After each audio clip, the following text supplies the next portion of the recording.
Sorry, I left with my own stupid stuff.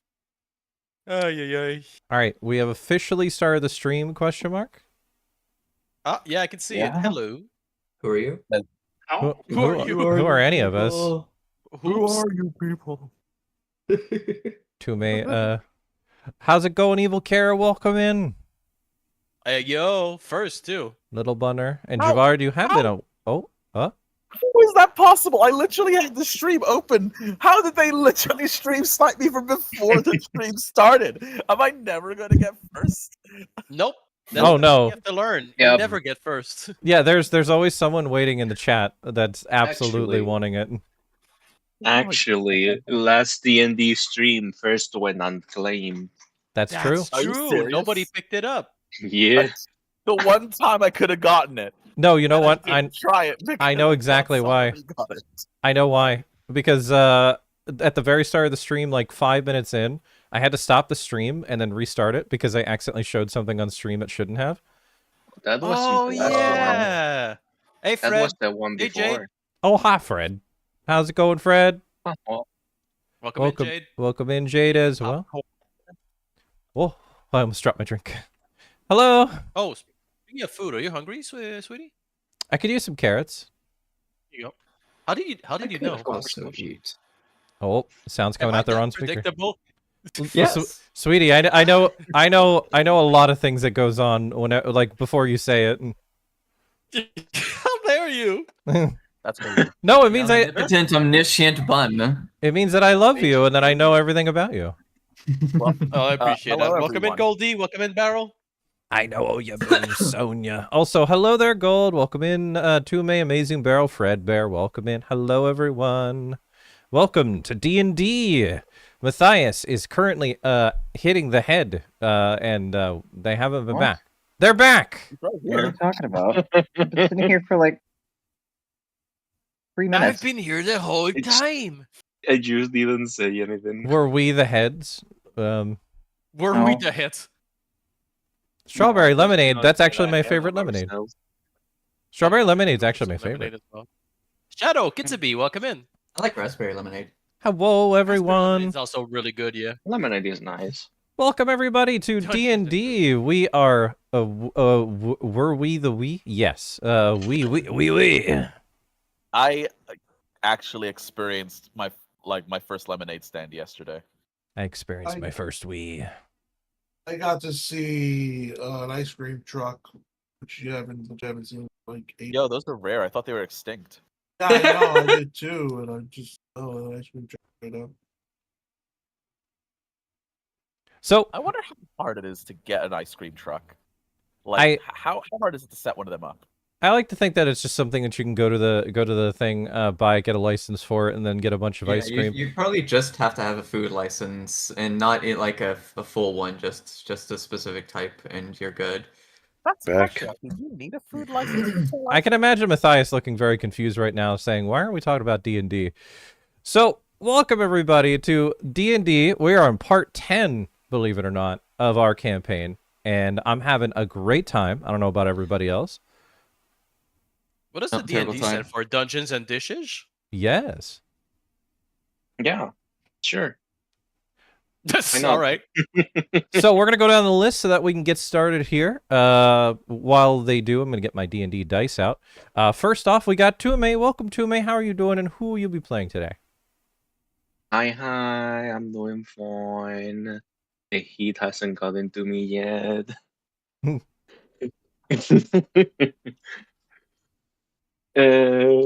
I'm fine. I'm be playing half aristocrat, half high elf character called Jaksha, who's a fiend warlock. And it's nice to see you again, Tume.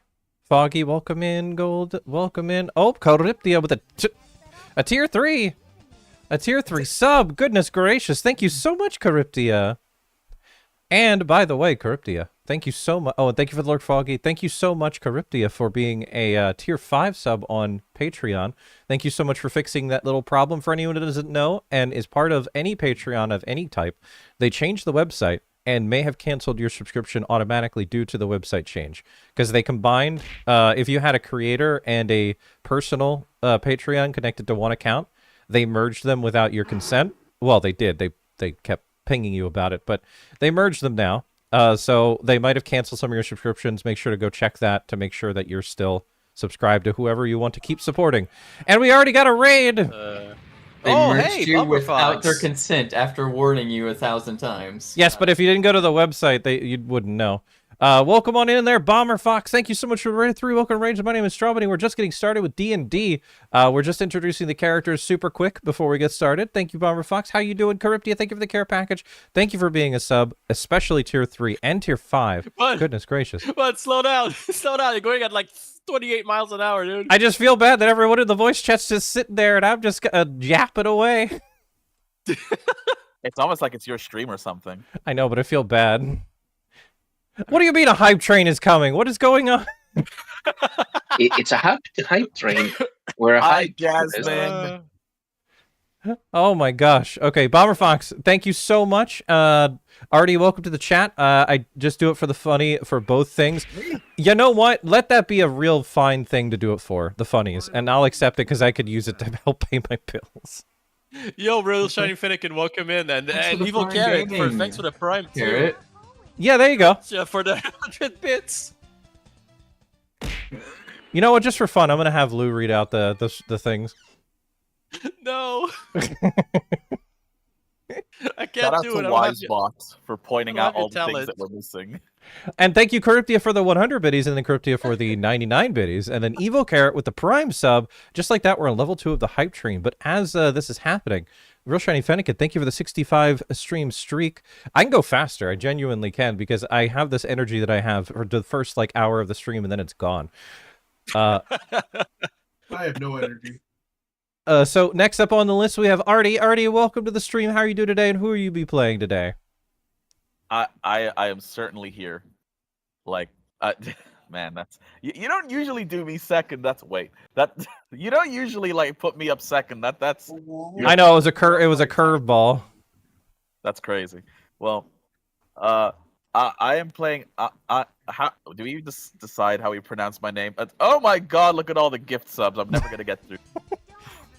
Yeah. Hurry! Here. Hurry! You start and you I mean, finish. you can just talk. You Yeah. don't have to.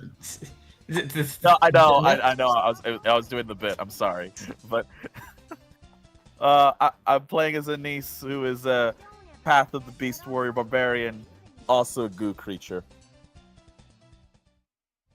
So, Charybdia, thank you for the 5 gift subs to Sammy, Phoenix, Harry, Jake, and Yama. Thank you so very much, Charybdia. It's gonna be really. If you're trying to break me, it's gonna be really tough, especially with all the people here. I'm gonna be more embarrassed than because I feel bad that they have to sit and wait. Oh my gosh, y'all are so heckin' nice. Thank you so much, everybody, for your support. Like, genuinely, I can never ever express it enough.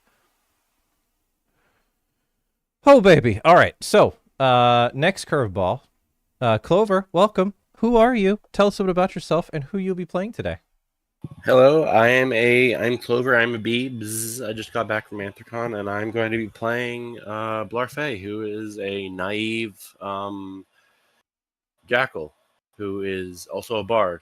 They are a member of basically the progenitor race of the Beast World, one of the oldest races in the Beast World. But he's also very young for his race, so he doesn't know what the heck is going on. He's easy to trick and stuff like that, and makes for interesting interactions.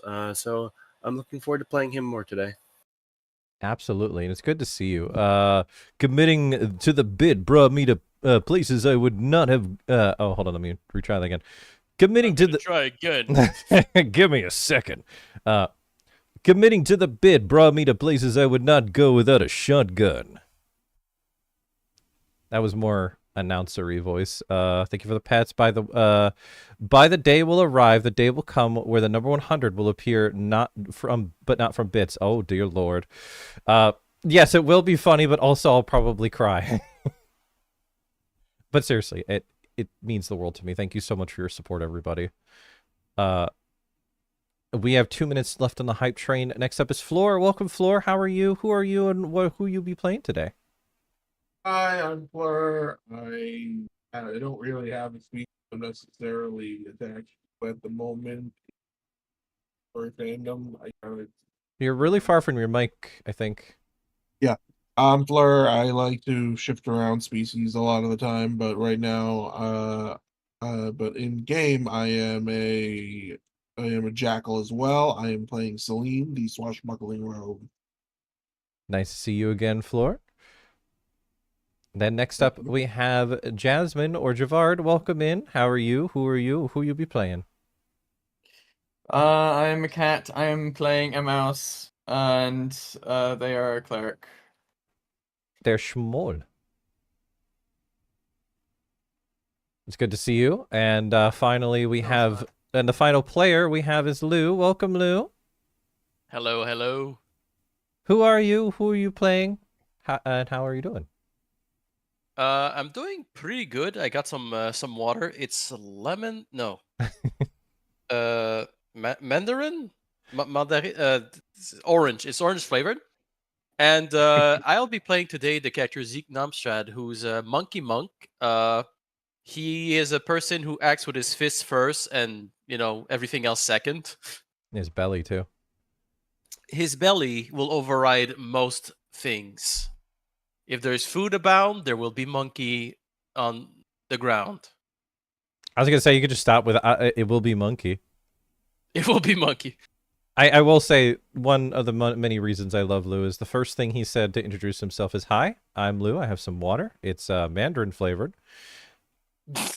That's like one of the most adorable ways to start like an introduction. Thank you, Lou. It's good to see you. And finally, we have the Dungeon Master himself, Matthias. Matthias. Welcome in. How are you doing?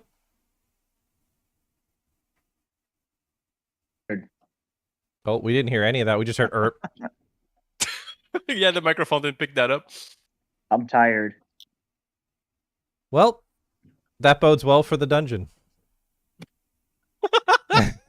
I see the dungeon is actually a bedroom, and the main antagonist is a bed, and we have to fight off the sleepy. And just like that, the hype train reached level 4, which is still absolutely amazing. Thank you so very much, everybody. The hype train is fizzled out. Let's see in total what we got, and then we're going to get started on the Dungeons and Dragons. Can't believe I made it to level 4. That's incredible. With a grand total of 7 subs and almost 200 biddies. Thank you so much, everybody. Yeah, thank you so much. That's really nice, honestly. It's very cool. And a big, big, big thank you to our wonderful Patreon subscribers. We got Honey Jade, Awkward Silver, and Hylian as tier 2. Basil Leaf for tier 3, and Charybdia and Matthias for tier 5. Thank you so very much to the two of you. You both are here. Thank you so very, very much. One day I will draw something for Matt because he's so nice. You should. And that day's today, yeah. Very interesting words I'm reading in our Discord chat. I kind of just want to share this one sentence just because of how ominous it kind of sounds. The sun never sets on the Mouse Empire. Oh, Oh, Disney, yeah. Yeah. But thank you all so much for your support. I really, really appreciate it. It helps me out a lot. And even if it's just $1, it still goes a really long way. I will make Bunny go gasp on that day, so expect the unexpected for when the day arrives. We shall see. Bun, look, a boo. Oh. I'm looking up to see if I missed any important chat. Afro-Benedict will welcome. Bun, if you speak fast, you become a bidder. Yep. Indeed. Bomber Fox, thank you again for the raid. Melina, welcome in. Thank you for the pets. Basil, welcome in. There is one emote I wish I had from the hype trains. It was 2 or 3 years ago where they had a Pride event, and they had a few Pride emotes. One of them was a Pride T, and it was so cool, and I didn't get it, and to this day I'm still miffed about it. The letter T? No, like a actual T with a rainbow in it. It looked really cool. Oh, there it is. That one.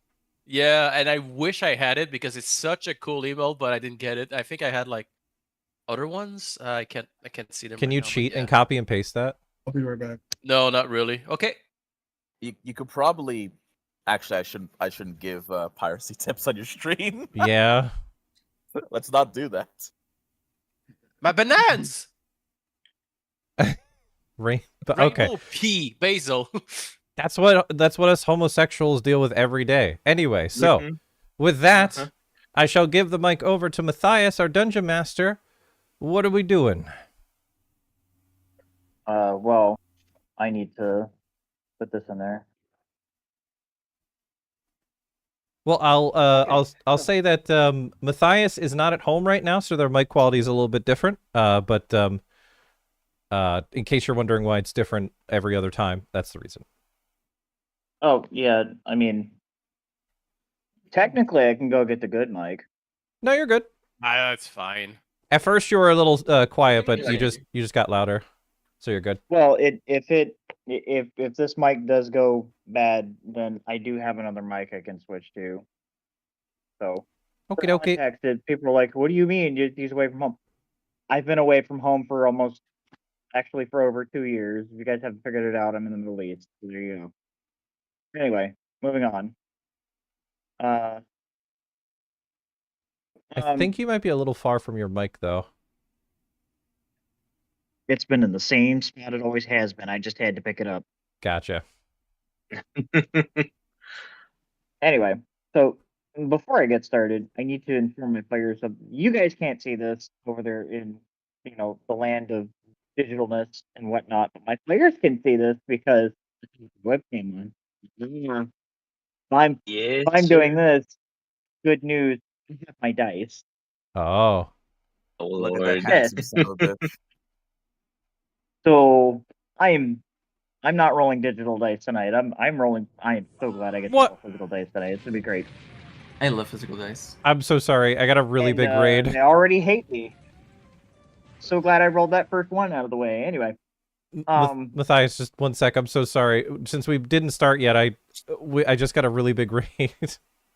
go for it. Goodness. Carol Fox, thank you for the raid of 14. Welcome to Raiders. My name is Strawbunneh. You just came in just in time. We're just about to start our D&D game right now. We're on part 10.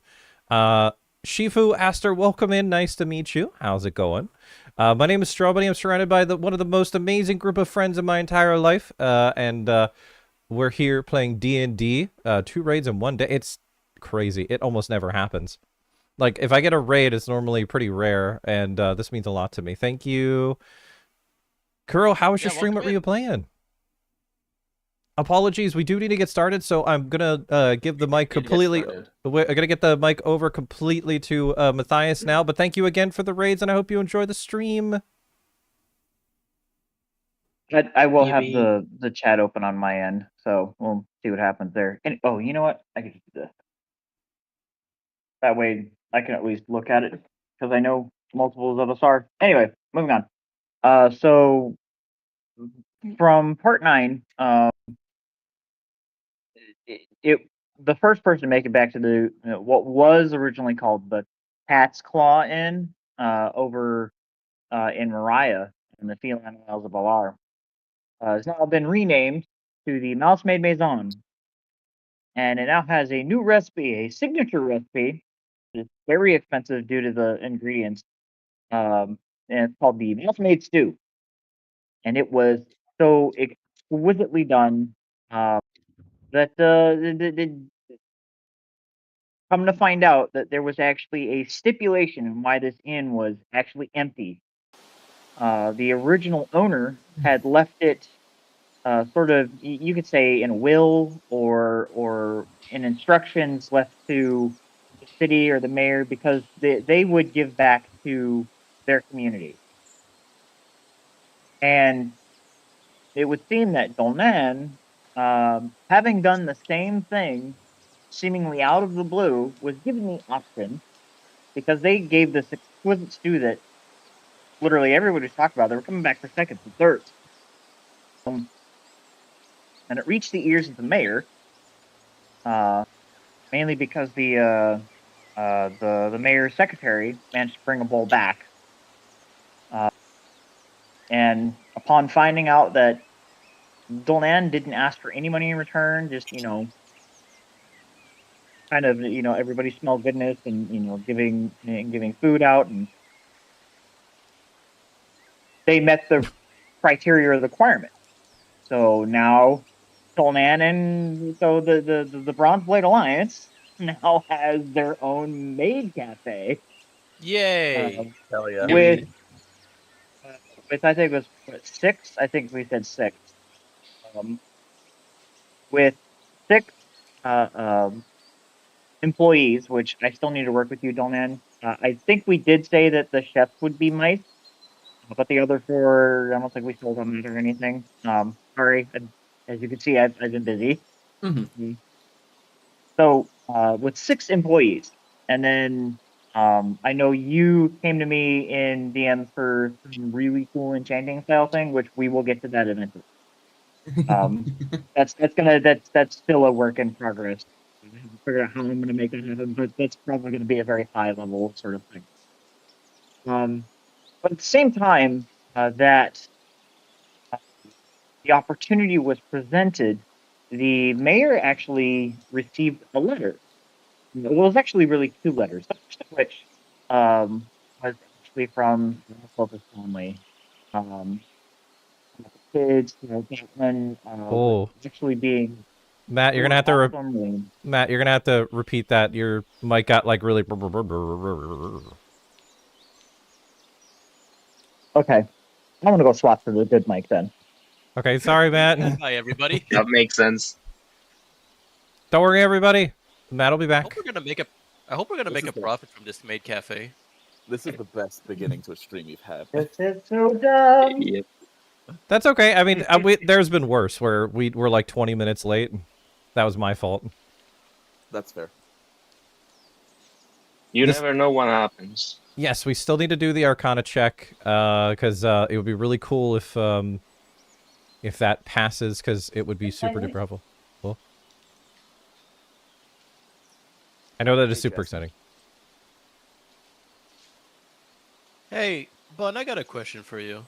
I think Artie was just about to ask Jasmine a question. Hey, Artie, Jasmine has a question they want to be asked by you. That's crazy. Damn. Jasmine, did you ever ask the DM about the moon kicks?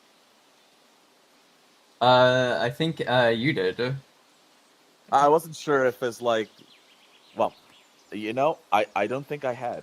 I think that was either next time on Dragon Ball Z thing, or maybe they were going to talk to you, but I don't know. It's I guess I'll come back later, but as soon as Matthias is ready, I'll stop yapping. Okay, so Lou, what were you gonna say? Right. So, Bun, you know the game Warframe? I know I've heard of it, yeah. Have you heard of the game Yakuza? Yeah, I've heard of that more than Warframe. Have you heard of Stardew Valley? Yeah, I played that a lot. Why do all the games today have fishing minigames? All games have fishing minigames. Fishing Why does is relaxing. all games have fishing minigames?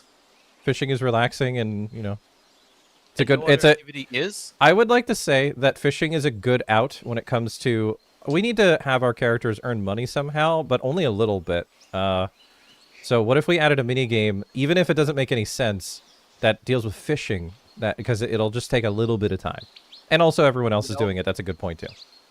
You know how like kids yearn for the mines? I think it's that. Well, in the same way that kids yearn for the mines, dads yearn for the fish. I think that there's a deep-rooted psychological connection of like, we like look at fire and we like stand there like, damn, fire's awesome. Like if you just hold a stick with a piece of string on it in a body of water, and you're like, damn, I'm really like destroying this ecosystem right now, and this is like the best thing that's happening to me all day. This is so relaxing. Anyway, sorry. But I think it's that. Matthias is now Whatever it glowing. is, I dislike it. Oh well. Is there also fishing in Palworld? Of course there is. Well, I mean, Palworld actually makes sense. It's a survival game. I'll give it a pass. Matt, are you ready? Yakuza, a game about like intercity criminality and like politics between gangs, and then suddenly my guy's like, "Hey, I'm gonna go fish a shark." I Hey, believe Lonely Junie, Matthias is welcome ready. in. Yeah. Welcome in, Lonely Junie. Yeah. Yeah. Welcome, Lonely Junie. Go ahead, Matt. I think he said 1 second. Oh, it's not Oh, what he it's said. not Yeah. working. That's Oh what no. he's actually He doing. says One what? second. Okay, He says okay. 1 second. He'll be there in a second. Okay, there we go. Oh, that's so There much we better. go.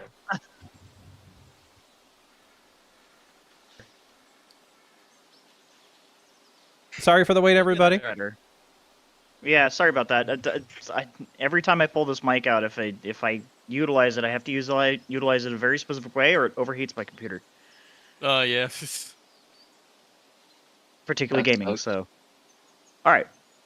Now, sorry about that, guys. Getting back to the issue at hand here. We left off.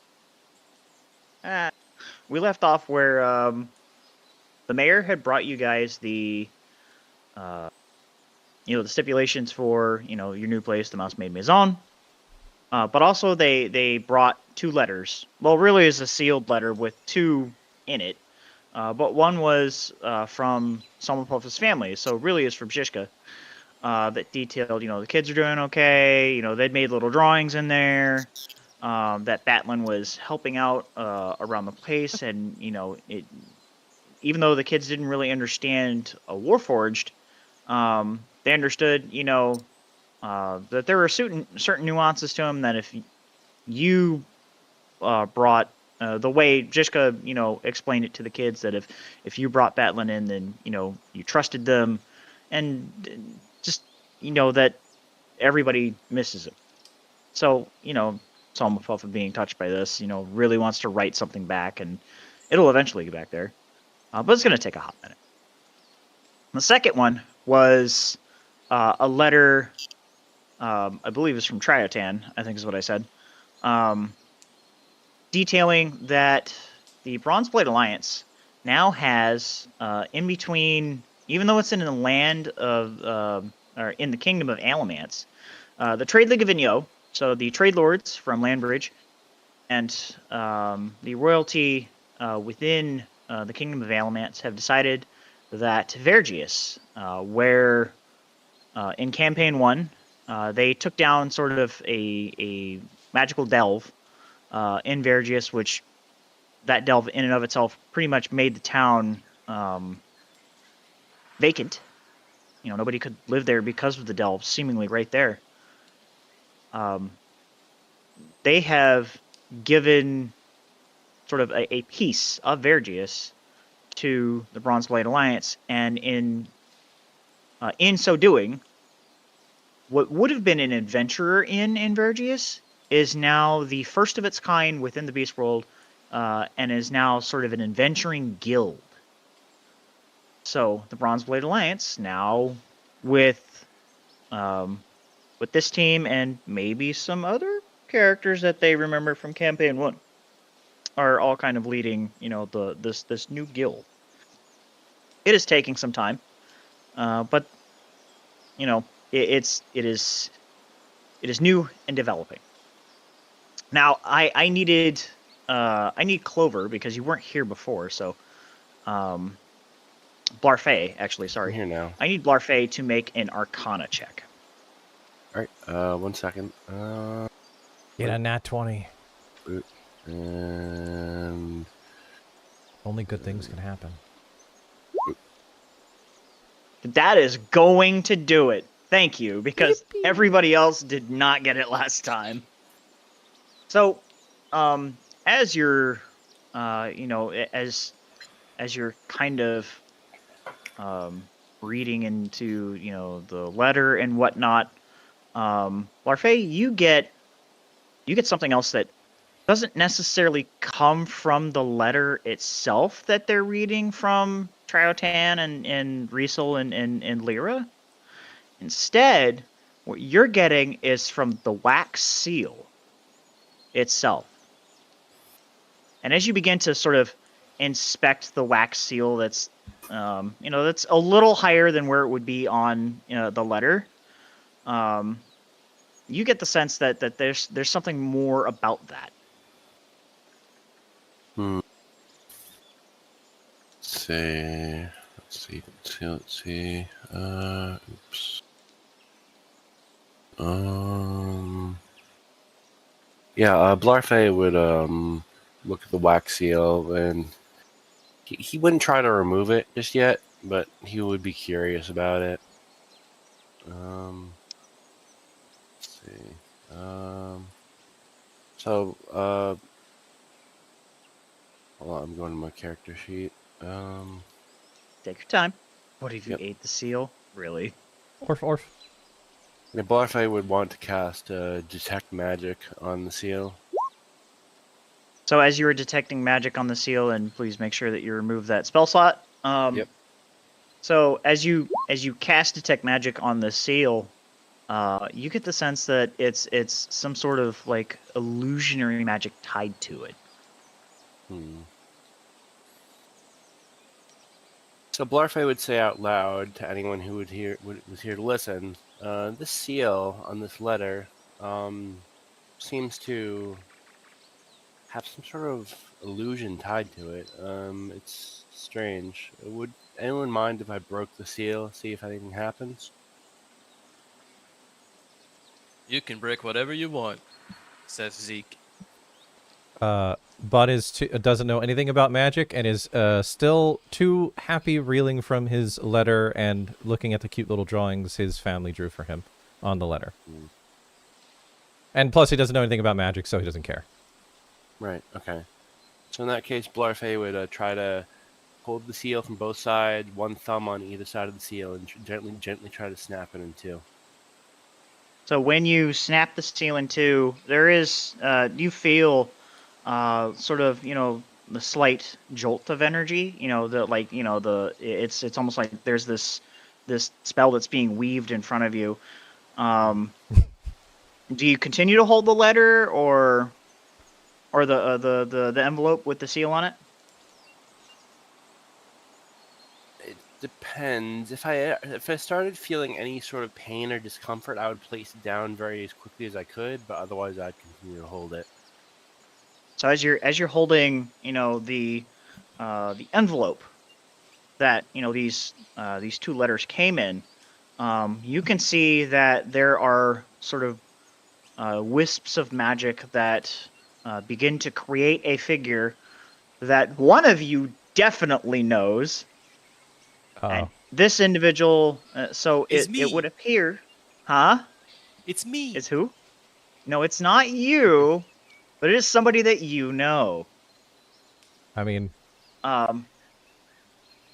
well, it's somebody that Zeke's character knows.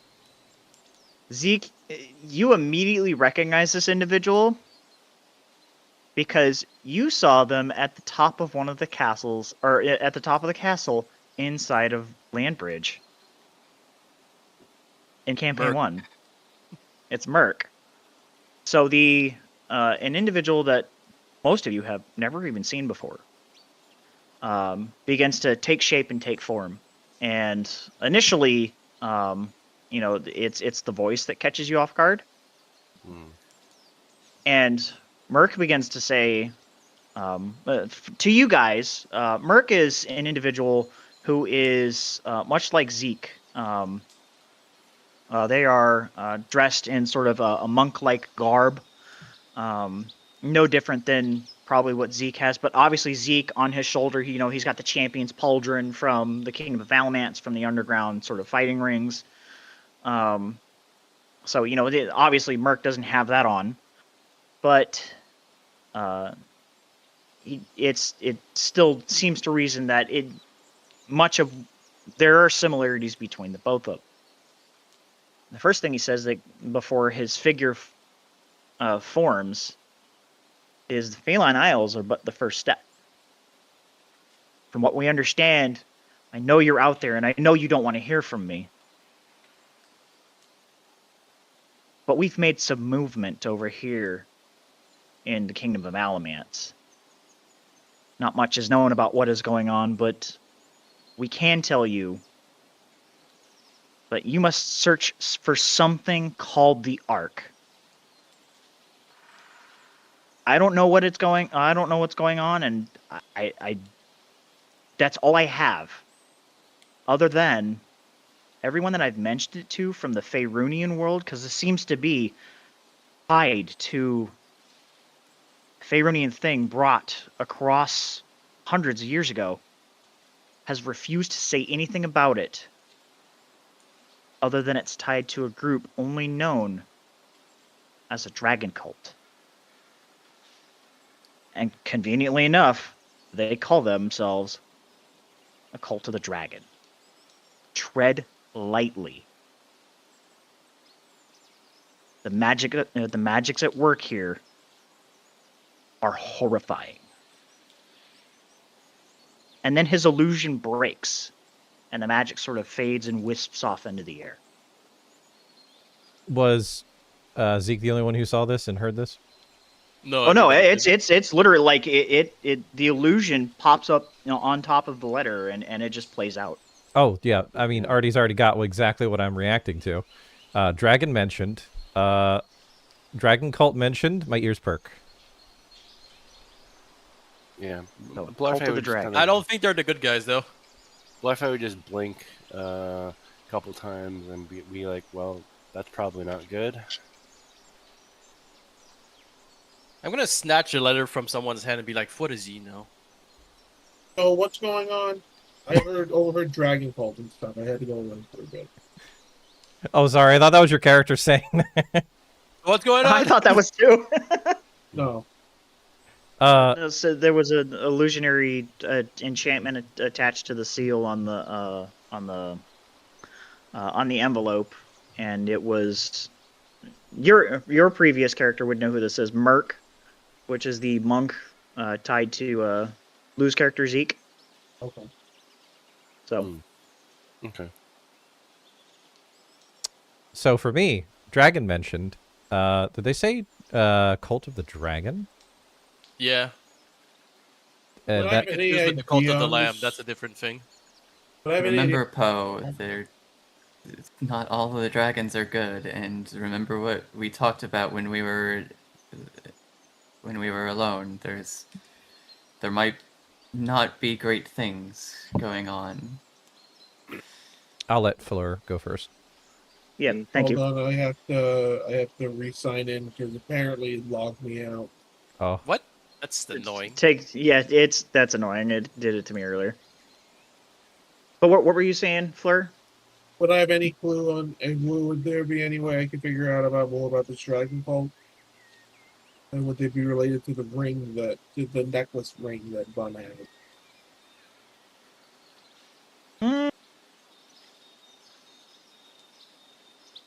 You're not Faerunian, but let's say for the moment.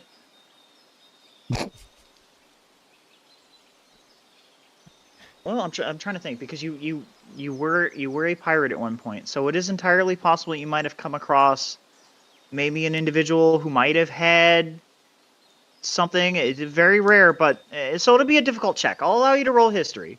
It'd be a very difficult check, though. Okay, so I'm logged in. Let me get in. Yeah, that is a good point. you're a bit far from your mic again. Well, yeah, my mic is unfortunately far from me. Okay. That's fine. I will try to roll history. I don't know how good I am in history.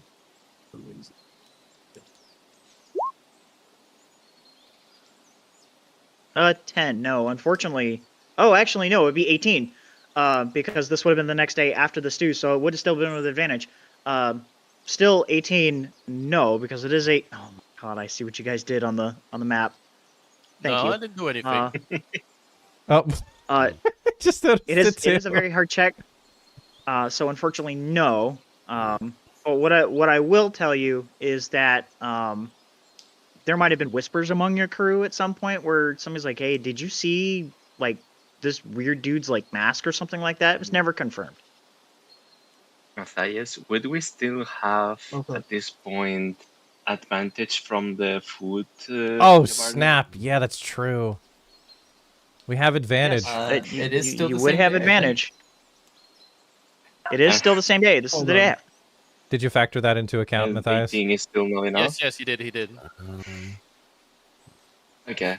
So, to respond to what Javard's character said, I would say I know that not all dragons are good, but Cult of the Dragon is seems very interesting. I would be interested to learn more, not to join them, but just to know exactly what that means.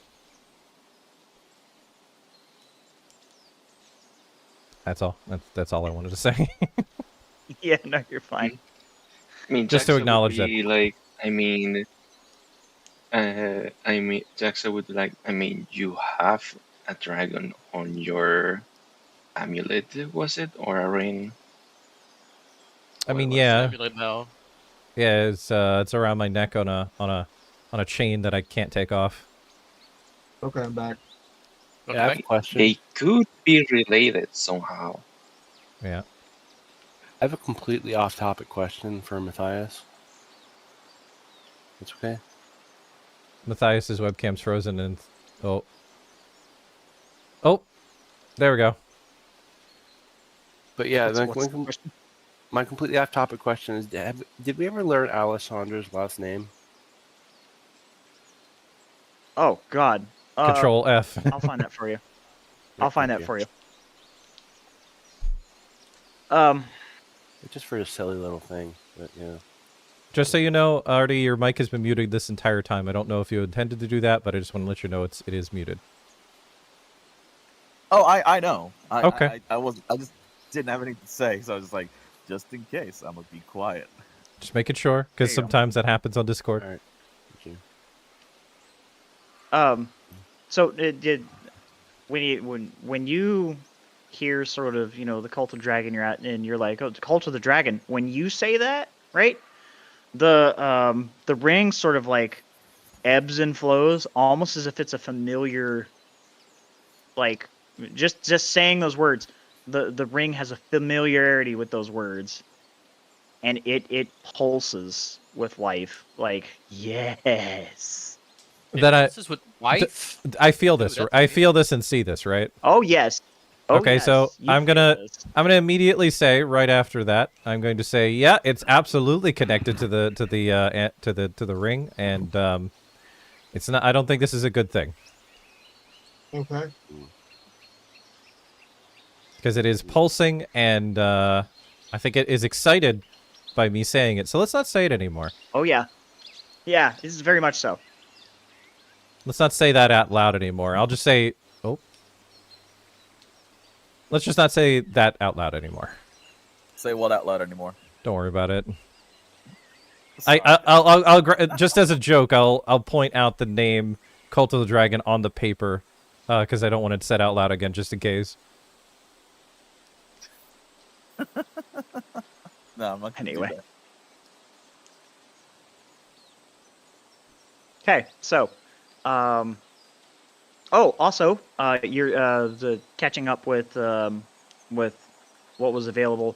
The mayor did say that he would have papers, or you know, a sort of an invitation to Temperstadt, which is on the Isle of Candela, to the east.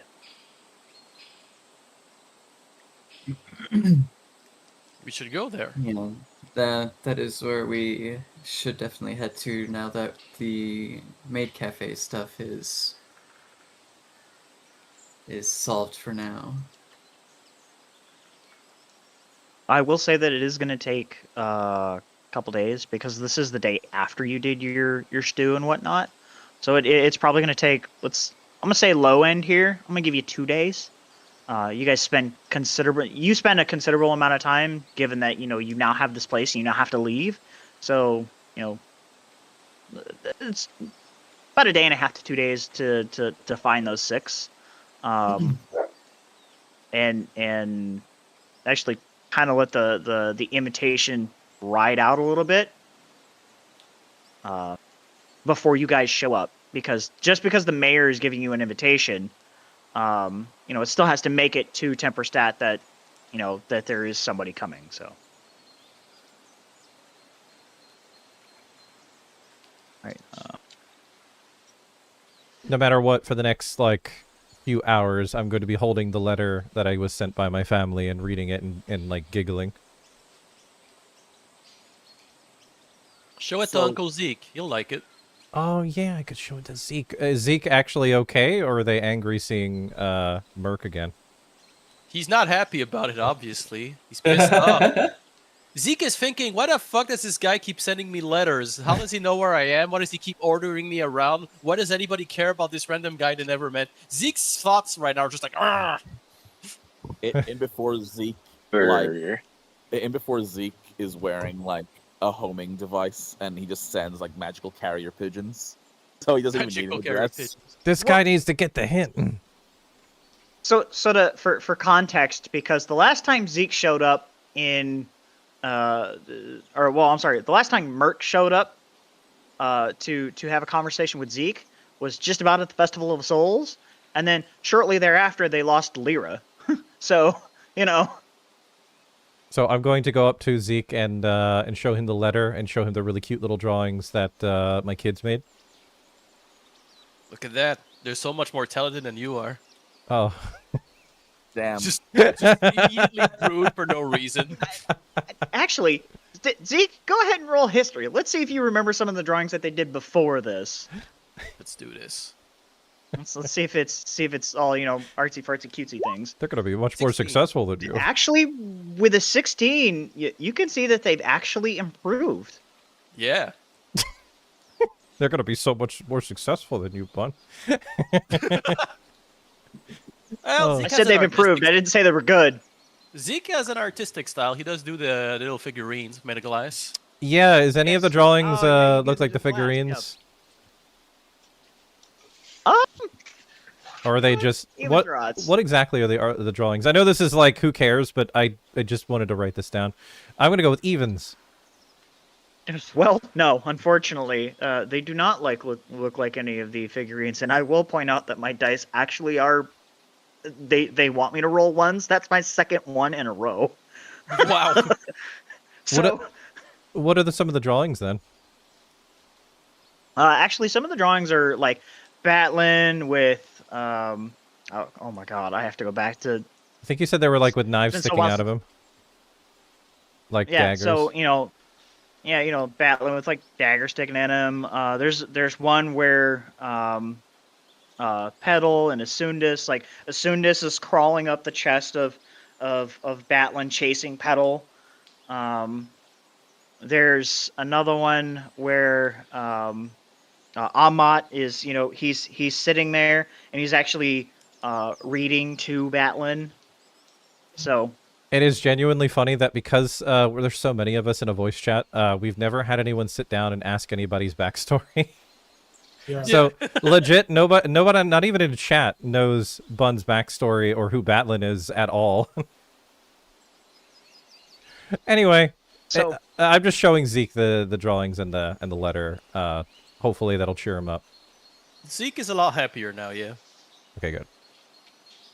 It's he's Uncle Zeke, man. He helped get them born, Anyone who doesn't know, Zeke and I are the only characters from the previous campaign that is left. Everybody else are new characters, so I'm only showing Zeke because Zeke would only know who all these people are in the letter. okay, What's wrong, DM? Zeke, Did I say evens or something odds? wrong? Oh, okay. Let's go with odds. I rolled a 20 Oh goodness. on the joke roll. Of course. So there is actually one more drawing, and it's a drawing of Zeke with oh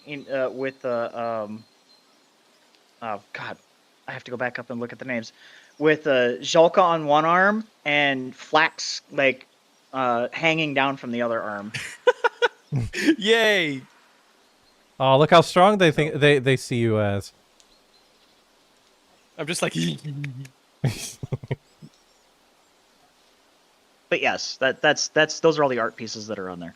Awesome. that's adorable. I love it. Did the mouse and I ever work out how to make croissants? No, this is only you can't just make stuff like directly after. This is something that's going to be developing. I know you guys want to do mooncakes. Well, look, I'm trying to. Hang on, wait. Let me start all that again. I'm trying to understand how much time has passed because 2 the days. last I remembered, the two of us were like, okay, let's just go and like play in the kitchen or whatever, and like describing like a terrible description of lemmus bread is turning into somehow we're gonna try and make little moon pastry. And I don't think we ever rolled to see how successful those first attempts were or not.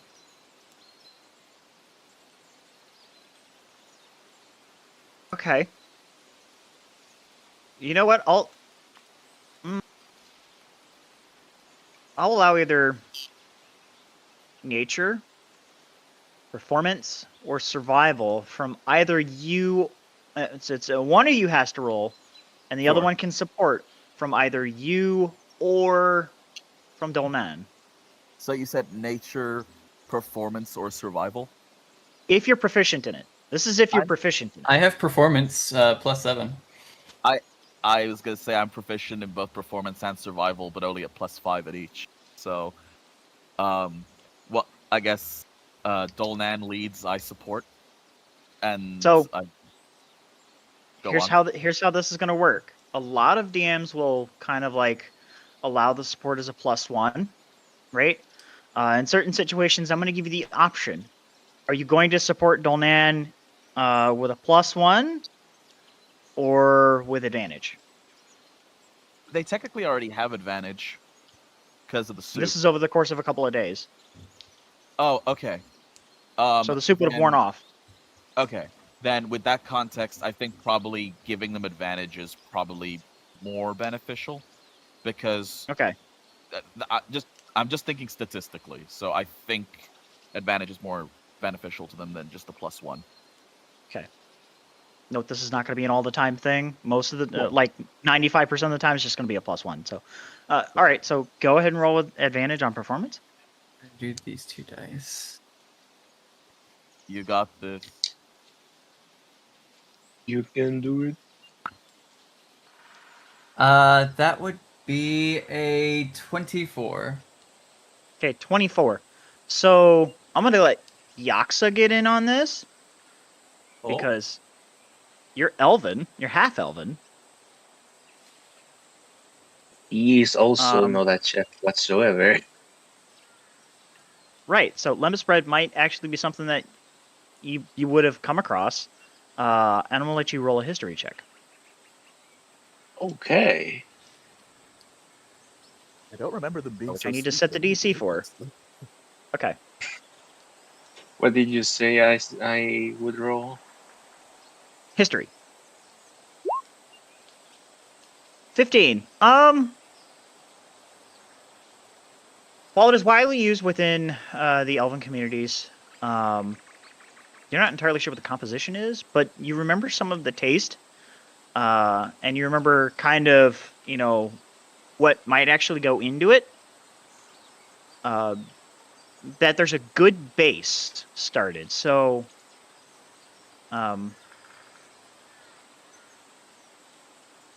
collaborating with Dolnan and Anise, because they know you're half elven. There's a good base started. It isn't solid. It's not like it the concept is there. Concept is there, but it isn't perfect by any means necessary. It might take a little while. It is something.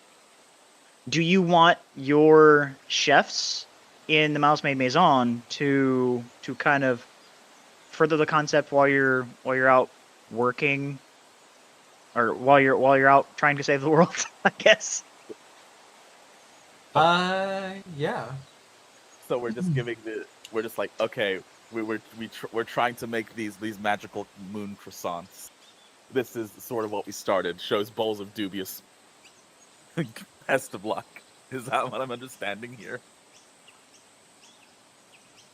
No, they're watching and writing notes and Oh. taking things down. It's not like you're just like, oh yeah, Gordon Ramsay this, goodbye. It's not how that's working out here. Okay, so what did we make? Did we just make sort of lumpy bread at least? No, you could say that. Yes. You say spelunky bread? I said lumpy bread. It's in bread that's like it's made. It's Oh, like I see. not greatly risen. So You can't. so Oh. You can't. Oh, because I saw people write 1,000 different things here, and it got removed, and now I feel bad that I can't remove pal art. Oh no, just mouse drag and then delete. Yeah, just use the mouse tool, basically. Oh. You'll see it on the top left little thing that looks like a mouse. Oh, merci. Okay. So Dolnan, I'm curious what Dolnan's reaction is to like our first lumpy bread that we that we baked together. Because Anis, irregardless, is super proud of himself because he's never baked anything before. So he's like, "Oh yeah, look at this." Or Oh no, making he's having fun just being in the kitchen and having even more fun getting to show other people how to cook. He's having a fantastic time. He does not care if this tastes good or tastes like trash. He's just happy that someone is taking an interest in one of his passions, and we're just in the kitchen together. I'm just gonna pick up this gently warm pastry bread hybrid abomination, and I'm just gonna look at you and say, "Give Zeke." I mean, 'cause Zeke likes food, right? Yeah. I think he's been known to dabble. Yeah. So, Uh-huh. I guess you see the flappy door of the kitchen open, and out comes Anis, magically adorning a chef hat, and like he just presents Zeke with this lumpy, questionable bread food, and he just looks so proud of himself. Man. So Zeke is gonna malam the bread directly into his mouth. I just like the idea Roll of a like, survival check. But when he says malem, I just like imagine like Zeke just has frog tongue powers for some reason. Exactly. It's For like, comedic effect. where is it? There you go. Did bro just take an entire loaf of bread in his mouth? at once? 14. 19. 19. Yeah. This is 14. fantastic. Your advantage would have worn off by now. It Oh, okay, takes a couple of 14 days. then. Yeah, so 14. 14. So it is not the greatest. It has some sort of flavor.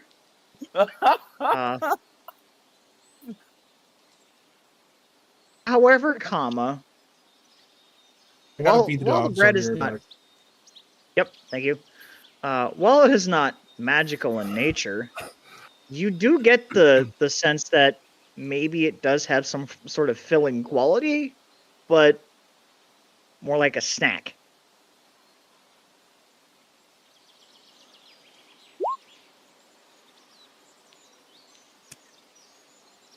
So yes. Also, welcome, Ursa. So I'm eating the food, chewing it in my mouth.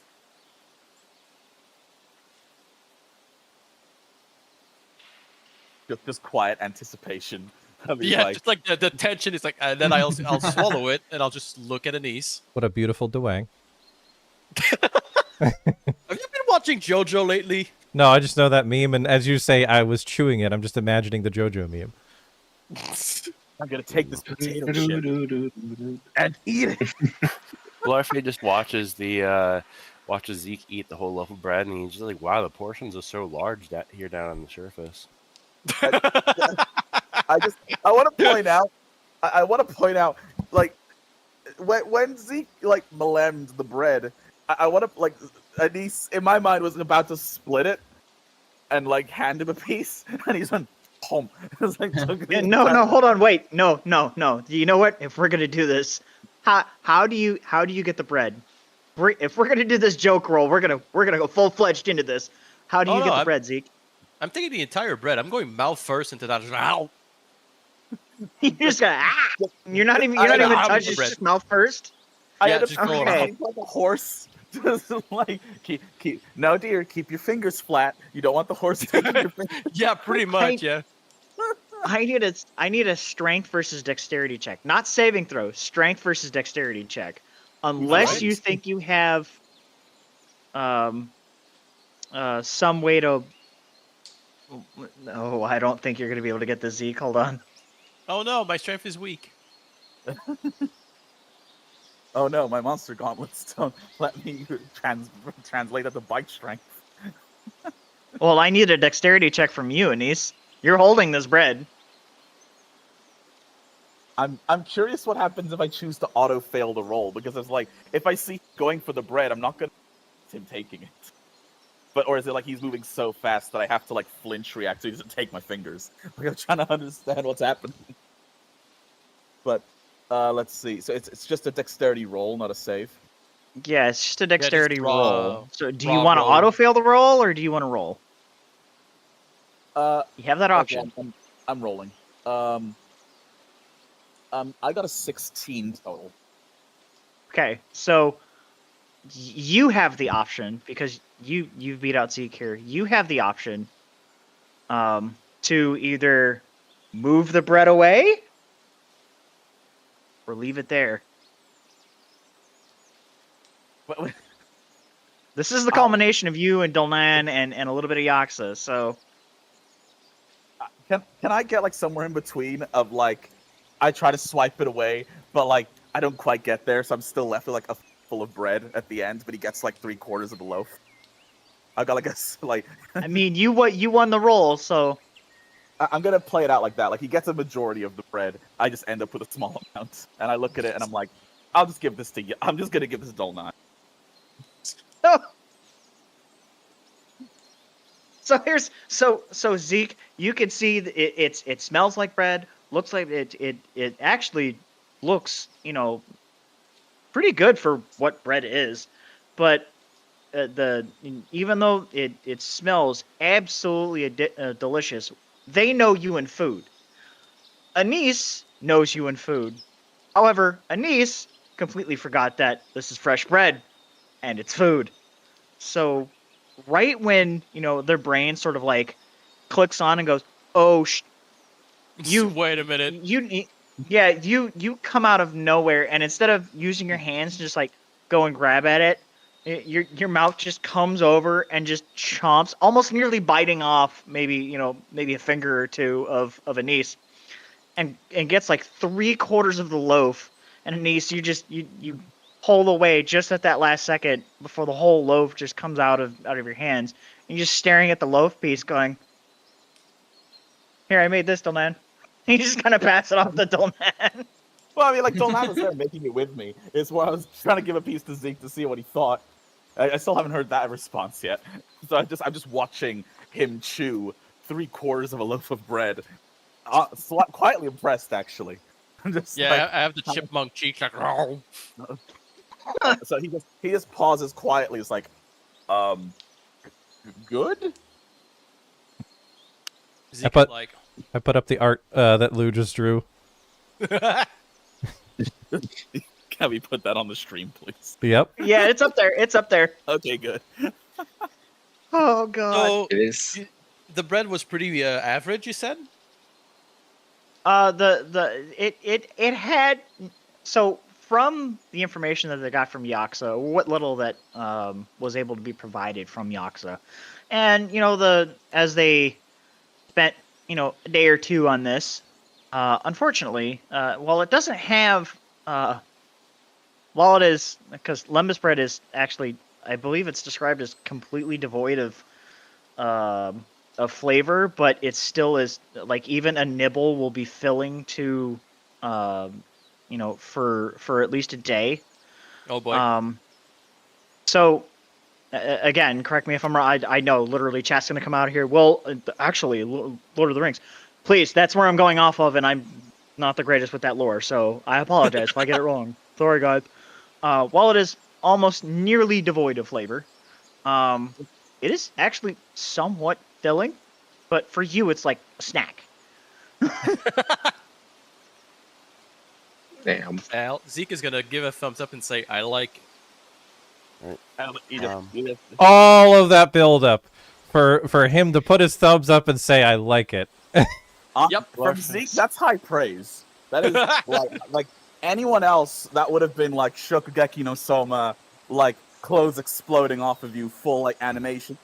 Like, so for Zeke, like that, so you just hear a pleased bubble, like bubbling noise, and then like he just, slinks off back to the kitchen and like hands Dolnan the other piece, and he just quietly says, "Okay, not poison." Not poison. Blarfey would Zeke's still alive. Blarfey would quietly walk into the kitchen and say, "I noticed you've been cooking. Would you like me to show you some of my native cooking as well?" Are you Clippy? I've noticed. Notice you were there. You were there for the stew, but you weren't here for the last session. But yes. No, he's not. No, Clippy, he's Clippy. Oh, okay. I'm talking about in regards to the bread that I just saw. I got it, Anise. Yeah. Okay. Yes. Yeah, I would ask Anise, and I would ask because Dolnan is there too. I'm assuming. Yes. I would ask them both. Would you like to learn and see some of my home's native cooking? Just small. Dolman's eyes light up. Just small gooey claps. All right. Just like excited for friends to be sharing, I guess. Mm-hmm. We're gonna make curry this episode. So, what would you like me to make with the ingredients we have here? We have a wide range of foods back at home. I want you to. Are you proficient in? I'll give you either history or I'm gonna say survival. If you're proficient in one of those. I'm proficient in history. However, there's something that I would like to do for this cooking, actually. Okay. When I decide to cook. What you got? I'm gonna deafen real quick. Is there Lord Fluffbottom, thank you so much for the resub, for the prime sub. Lord Fluffbottom, I was wondering if you'd ever come back. It's good to see you again. How are you doing? It's good to see you. And Honey Jade, welcome. Stripes, welcome. Ursa, welcome. Anybody just coming in? We're playing D&D, so this is one of those things where you won't hear me talk for a while. This is because there are 8 people in a voice chat. 4, 5, 6, 7. Yeah, 8 people in a voice chat. Where all of us are trying to talk like about our characters and stuff. So you might see me not talk for a while, just as out of respect for my friends. I've been busy, boyo, with workies and life. Completely understandable. I'm glad that you're here and you're doing okay. It's so good to see you. How are you, Bun? I'm doing well. I just got back from Anthrocon. I had a great time. It was hot. It was really hot. But I'm doing well. I'm home for a while, so I'm not going anywhere. So you see me online a lot more. I'm just getting my life in order, and things are slowly, hopefully, getting better. I got some devastating news yesterday that I'm going to share with everybody tomorrow on the Sunday stream, because that's not like appropriate here. But I got to unmute here because I got to get back to the D&D because y'all are missing plot. But it was good to see you, Lord Fuffbottom. Sit back, relax, enjoy yourself. Thank you again for the sub, and thank you again, everybody, for all of your support. I'm going to undeafen so I don't seem rude. On proficiencies and stuff like that. They can take an amount of time to auto-complete the roll for, sort of story-based elements. If I can't do that, that's Taking fine. 25. What would your maximum roll be for your history? For history, it would be 25 actually, because I have a bonus of 5. And So it would be a crit. If 25 is too much, I'd be willing to take 20.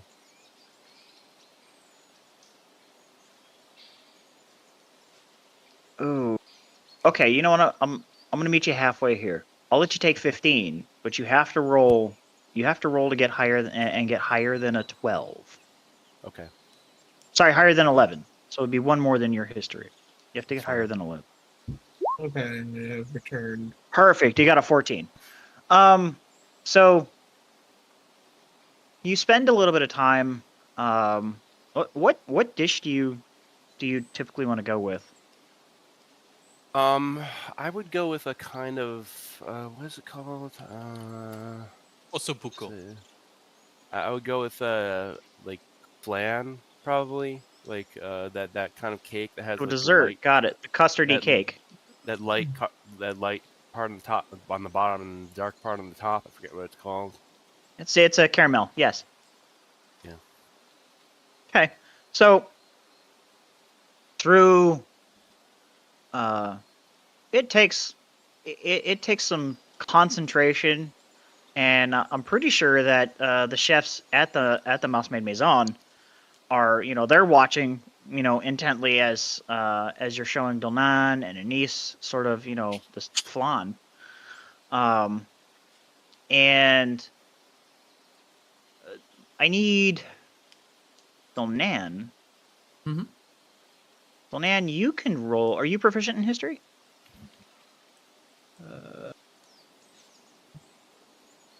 I am not. Make a wisdom check. Make a wish.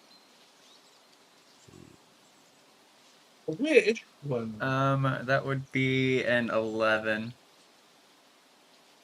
This is actually completely new to you. And it actually seems, it seems like it's a complicated dish. It actually seems like a well thought out stylistic dessert that would fit with the feline owls of Alar.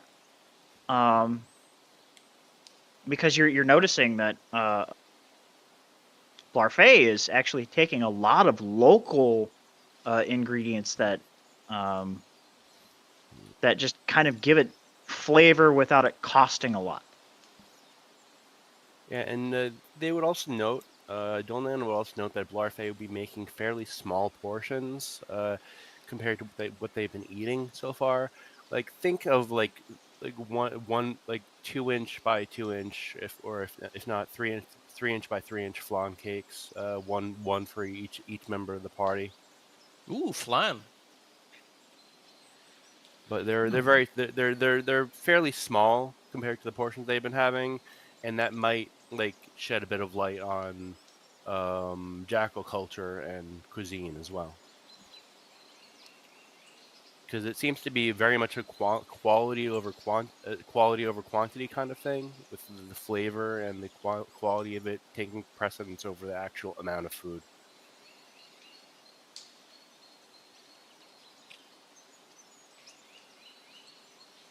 Any responses? I like flan. Well, not for me. I'm too focused on the letter. I'm not focusing at all. When That's fine. Blarfey turns out one of the flans on the little like dish to serve it, he's gonna look at the plate and see it jiggle. He's gonna wiggle, he's gonna It's wiggle like the plate. me. He's gonna wiggle the plate, see it jiggle back and forth, and then look at like Blarfey, and then jiggle in the same way. Blarfey just gives a thumbs up to Anise.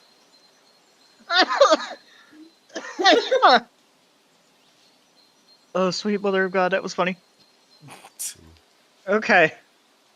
So now not only do you have the mouse made stew, you've made a flan. We're just coming up with a whole thing. And soon we're gonna have mooncake croissants if we could work the recipe out. Right? If you could work the recipe out. But The real ass cafe up in here. as you guys are, you're developing these recipes, and somebody's doing a letter, and things are kind of really coming together. Eventually, Captain Arendelle she shows up probably about 3 days. 3 days after the stew incident. We're calling the stew incident now. She shows up about 3 days later, and she provides you guys the information that the ship is actually ready to go. They are ready to set sail and get underway to wherever you want to go in the Feline Isles.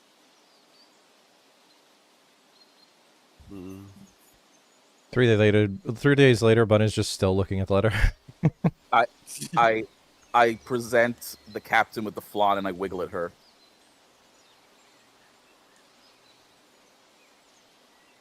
Game over. I just get Wiggling killed on the flan. spot. I get killed on the spot for presenting this wiggly flan. Is that what you We're mean? playing a Sierra point and click adventure game now. Yeah. It's point and click. Yeah, I now we're click playing. the flan. This flan does nothing. So not that the captain is going to. So the captain rolled low.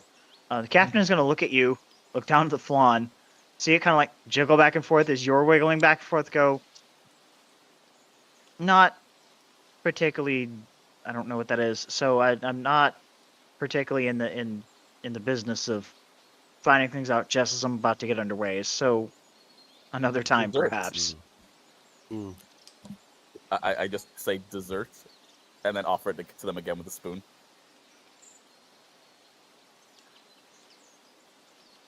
Roll I'll give you persuasion. one more roll for that. I'll give. Is Blarfey there? Actually, yes, Blarfey's there. Blarfey would say it's a natural delicacy from my homeland. You'll find it quite sweet. Should agree with you on this journey. I've never had any issues with it, but it's ultimately up to you whether you'd like to try it or not. So I guess I'll roll persuasion. How Before polite. before you roll as well, I want to assist with this. Like looking at the captain. Hey, this one's a +1. All right, rolling persuasion. Only because of the jiggle back and forth, you made the same jiggle. So this one's not an advantage. This one's a +1. 19, so 20. So dirty 20. The captain reluctantly will take the spoon from Anise, dip into the flan, takes it, sniffs it, eats it, and then yanks the plate out of your hand and begins to eat it. Just continues jiggling. But like jiggle happy dance kind of thing. Yeah, Hey. exactly. This is really good. Limp-wristed back and forth thing. Yeah, Blarfey would continue saying the jackals prioritize flavor and quality over quantity, so... I don't remember being served this good like that. Oh, that sounds like someone really far from their mic that I could not understand. Not with me. I said, I don't remember my family making this very much. Okay, I've accomplished what I need to. So I'm happy to leave whenever. Yeah. Yeah, I think there was not much else. We hired the guys. I taught the employees how to throw people out the door if they needed to. And yeah. Sorry, I'm dog watching, so because every Oh, okay. Saturday someone has to go out, and I can never get the Saturday to myself just to be to myself. All good. Well, yeah, Blarfey would also ask, Captain, do you have any idea of where the worst of these ailments are coming from, or have there been any rumors of where it's the most severe? Because while we may not be able to, let's say, cut off all the limbs per se, we could possibly take it at the head. So that's actually a very good question. So the captain knows that you guys have done service to individuals. Which, by the way, we never touched on the fact that it's been a couple of days since Dolnan had come back from sort of the medical tents. And Just to ask something about that. yeah, so in so doing, a lot of them have a lot of the individuals who were improving. They've improving quite at an exponential rate. So much so that you might have seen one or two. I don't want to say shuffling, but not really not a brisk walk. They're still. They might have a cane or something to let their muscles kind of recuperate and whatnot. But they definitely seem way more sprightly than they were in the medical tents. But there are still quite a few individuals that are still afflicted.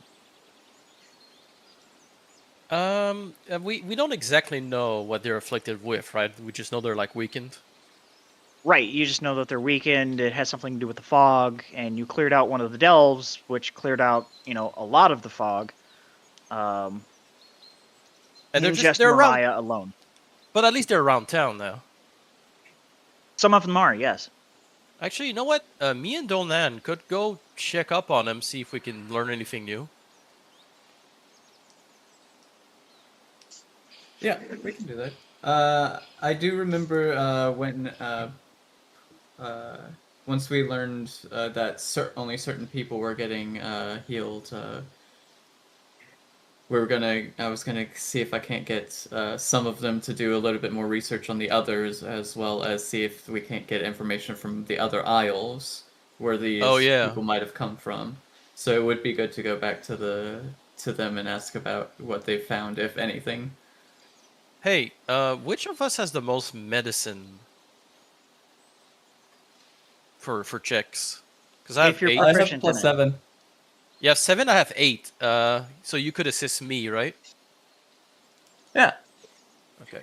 Well, yeah. When we get there, then I'll go check with Donan. Okay.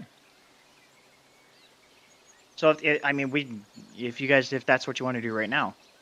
Yeah. I don't think there's anything Um, else, unless I keep teaching the people in the maid cafe how to throw people outdoors. I think I'll do that.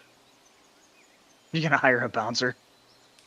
Well, a little bit of Aikido, just in case the customers get too rowdy. You see, the maids are battle maids. I was gonna say, I love the idea of like 4-foot maids, like doing a judo chop and then like flipping someone through a table. Like, Wait. Hold on. Before we continue with the medical portion, hold on. How tall are the mice? Mice, I think, are required to be a small creature, so I think the tallest that it can be is like 4 feet. Okay, so how tall are the mice? These are your employees. Let's see. Tall We'll enough say to get that head pets. at least 2 of them are mice. We'll say 3 of them are mice. So we'll roll these. Okay, so your chefs were already mice. So one of your maids is a mouse. Okay, so how tall are the mice? That's a question you never expect to hear in D&D. How tall are the mice? the chef needs a fucking step stool to get to the stove. The chef has an assistant that just picks them up. We'll say that the maid one is going to be about 3'3". Okay, and the chefs? The chefs, one's going to be 3'8", and the other is 2'10". Okay, so we have a wide range. Okay, perfect. Got it. The head chef is just gonna end up ratatouilleing one of the other like several. Who mice is and cats. Who is assisting Zeke in creating battle maids? Ooh, I mean, I guess me? Question mark. you are a barbarian. Yeah. But I guess me because I'm a barbarian, so I fight in the most simple brutalist style. I So could it's like- assist in terms of teaching them how to fight in a way that works with the That's opposite. 2. Is this gonna turn into Mr. I'll make a man out of you. Dun, dun, dun, dun, dun. I'll make a mouse out of you. No, Be a maid. no. You serve a coffee with love and joy. Be a maid, and then it No, off like a stop. bunch of. Stop. We're gonna get taken down real fast. Oh here. no, the Anyway. DMCA. So, Oh no! Bitch ass. so we, Yeah, but Blarfey is probably not going to help with the whole battle by the self-defense thing because he's more of a lover than a fighter. So It's not that kind of maid cafe. no. see what that you kind did of there, maid the cafe. pun.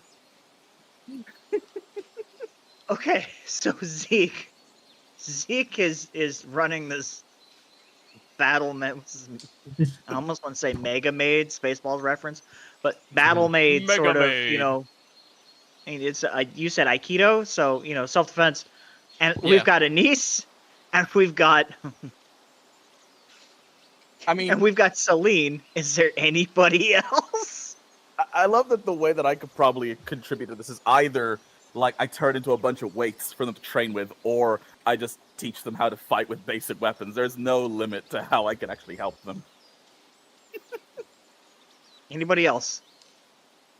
Otherwise, Zeke is going to make the roll with a +1 and advantage because Celine and Anise are assisting. I don't know what to roll though. Martial arts? So you may roll either athletics or acrobatics. Ah, that's a good idea. Oh, what's better? Are you I proficient guess- in either one? The both are the same for me. I just wonder what thematically fits best. But I'll go for athletic. Doesn't matter. 23. 23. So as, oh my god, so as Dolnan, as you've been as they get hired, they know that they're going to have issues and problems because the same question comes up in the hiring process: who's going to defend us? Well, you guys are going to learn. And some of the mice are like, they're actually like, oh, this is okay. I'm down for this. But the other three are kind of like, not the greatest, but you know what? I'll give it a shot. And it actually goes over swimmingly. They learn a few moves, and because of the high teaching status and the high roll, it doesn't take long that eventually they take down Celine in one of the bouts. It's not like full on. It's more like they catch Celine off guard a little bit, and also Zeke off guard a little bit. And the stamp and seal of approval, like, yeah, no, they're good. We don't have to worry about it. This is extra. Like when Merry and Pippin were being taught to fight. To fight. I had a different word there for a second. I'm like, what? Mm-hmm. Zeke, Yeah. well done. We've accidentally made maid ninjas. Not ninja, sadly, but So- that would be hilarious. I want to point out, Dolman now has 6 followers that now know how to fight. Dolnan has acquired the leadership skill. Yay! So Can't wait for the war. I don't know how that's gonna work. Me and Dolnan are gonna have to talk at some undetermined point when I'm back in the States, or maybe throughout the week. We're gonna have to find out names, and we will come up with character sheets at some point. Hell yeah. Yeah. I have a Damn. lot of work to do. So now you have 6 followers. You have 6 battle maids. Th- I now have This to is write the this best- down. This is the best Concept campaign ever. of battle maids has Uh-huh. been created. I think now that we have, like, I think with that, we're probably safe to leave now. That was the last of our preparations. We're ready to go after we've left in the capable hands of the battle maids. Oh, that's their title, by the way. The battle maids. Yes, the Mouse Maid Maison has her own battle maids. Don't piss them off. Damn. Service with a smile, unless you don't tip. That's the motto. God damn it! Service with a motto, unless you don't tip. Or yeah, service with a smile, unless you don't tip. I- God, that's.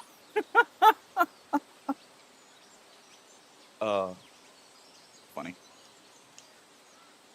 Just Okay, cool. customer comes in. This flan sucks, and then like the maids slowly all rotate their heads at the same time, lock on target style. Where's this? Idea. Oh, you love this idea, so now it's part of it too. They literally mean it's on the mouse. Blue. That's fantastic. Hey, don't read it Okay. out. Don't read it out loud. They don't know what we're talking about. My God. Actually, Bun, you I'm could saving this show on on the. I was gonna just ask. I was like, y'all want me to put that because that looks awesome. Yeah, it's great. I'm I love saving it. this. Nice. So, was this Clover who made this? Yes. Yeah, I found it online, but yeah. Okay, so the thing that Clover found online is this. It's very large. I edited it. I edited it.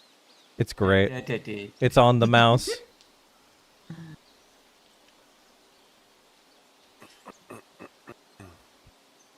I know that it was buried like 50 messages ago, but Yep, I got you. I've been keeping track of that. okay. Just making sure. Like as we're traveling, it would be a good time for it. Yep. So that is exactly what's going to happen. So now that you guys have completed what you wanted to do here, we're gonna move the narrative on. We've been in Mariah for quite a bit. There's So, two more things. what do you got? The thing with Oh, right, Dolan yes, and the medical Zeke, thing, and yes. the thing with Dolan and Yaksa. Okay, so Yep. so we're gonna go to Dolnan and Zeke, and actually Dolnan and Yaksa, you guys can talk about that on the way over for the travel piece. We can do that. We can cover that on the way. So Zeke, you and Dolnan actually go over to the medical tents, and Dolnan, you've been gone for a couple days, but the initial portion that you had spent for that quite a long time before you decided to go back and make that wonderful stew. The Chirurgians, they are they're actually really happy to see you, and they sort of give you the update of the individuals that you saw before. You can see that they're up and about. And then Zeke, as you're listening to this, usually from you're in sort of like that Zen-like state. You're just listening to the information being passed to Dolnan. Was it Zeke that was going to make the roll for medicine, or was it Dolnan that was going to do it? Zeke. Okay, so Zeke, you may roll it at a +1. 19. 23. Oh, 19. Sorry. I looked at your athletics one after I heard it. It just popped up for me. So 19. 19 is actually going to do it. So as you're listening to sort of these concepts, what you're noticing is that everybody who was here that has started getting up, started moving around, they seem to be all natives from the Isle of Sampura. The other individuals who have not improved whatsoever appear to be from the Isle of Orica and Candela. Like they were natively born from those areas. Excuse me. Oh, I actually have to take this. I'm sorry. Go ahead. Yeah. It's no problem. Okay. You're fine. So I imagine it's the same as what happened on this island here. There's delves over there getting them sick, and we took care of the one from this island, but probably more. Yeah, and it definitely gives us a lead that Candela is definitely where we want to go, and to also make a stop at Orica. It was mentioned that we probably wouldn't be able to get all the islands or cure all the islands. Probably not, but we can send again the another bounty. BBEG thinks so. Yeah. I mean, we could pull that again if you really want to. Yeah, we can do it again. We could hire more people and say like, hey, can you take care of the other delves? These guys are sick. I do have quite a lot of gold. Or Blarfe has quite a lot of gold, so he's probably going to try to invest some of that into the supplies to triage and heal across the islands. I think Bun has my gold. A lot of it, yeah. I have a decent amount. I thought I had a decent amount. Then I heard the amount that everyone else had. I mean, I still have the gold that I had like before. Plus, me and Zhishka earned a lot. 75. Just here, like, oh yeah, like 60 something gold. Neo made a lot of money. I had like 1,000 or 2,000 more at some point. I have 1,095 gold and 681 PP. Teehee.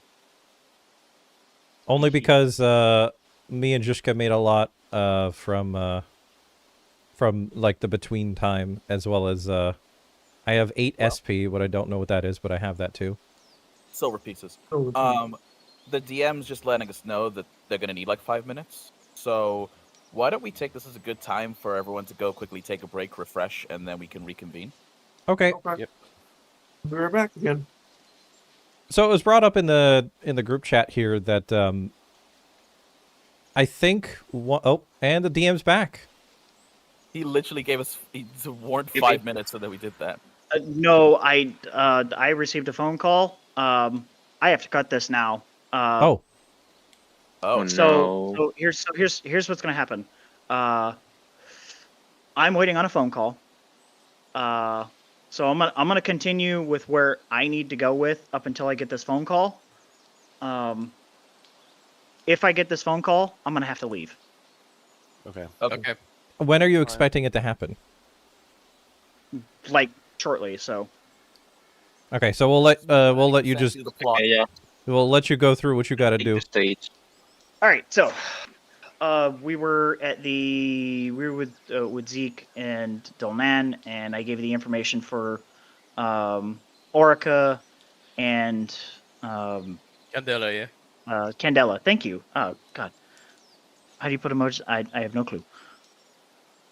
Let me make sure I don't. All right. So, but yes, that's the information that you guys get. Well, I feel like if we have to cut it short, like about to get on the ship to go on a big journey to the next place, I feel like that's a decent place to cut it. You know.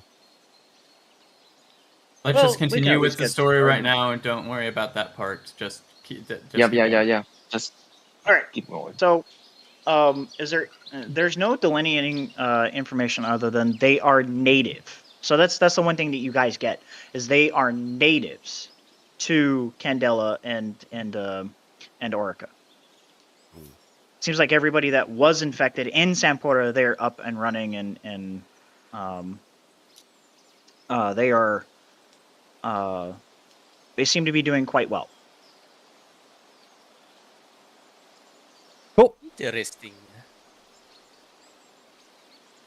Oh, we should get going shortly. When do you... Excuse me.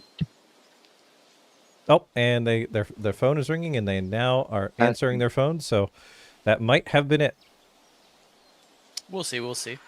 Yeah, Maybe it's their order. unfortunate. Maybe it's their food order.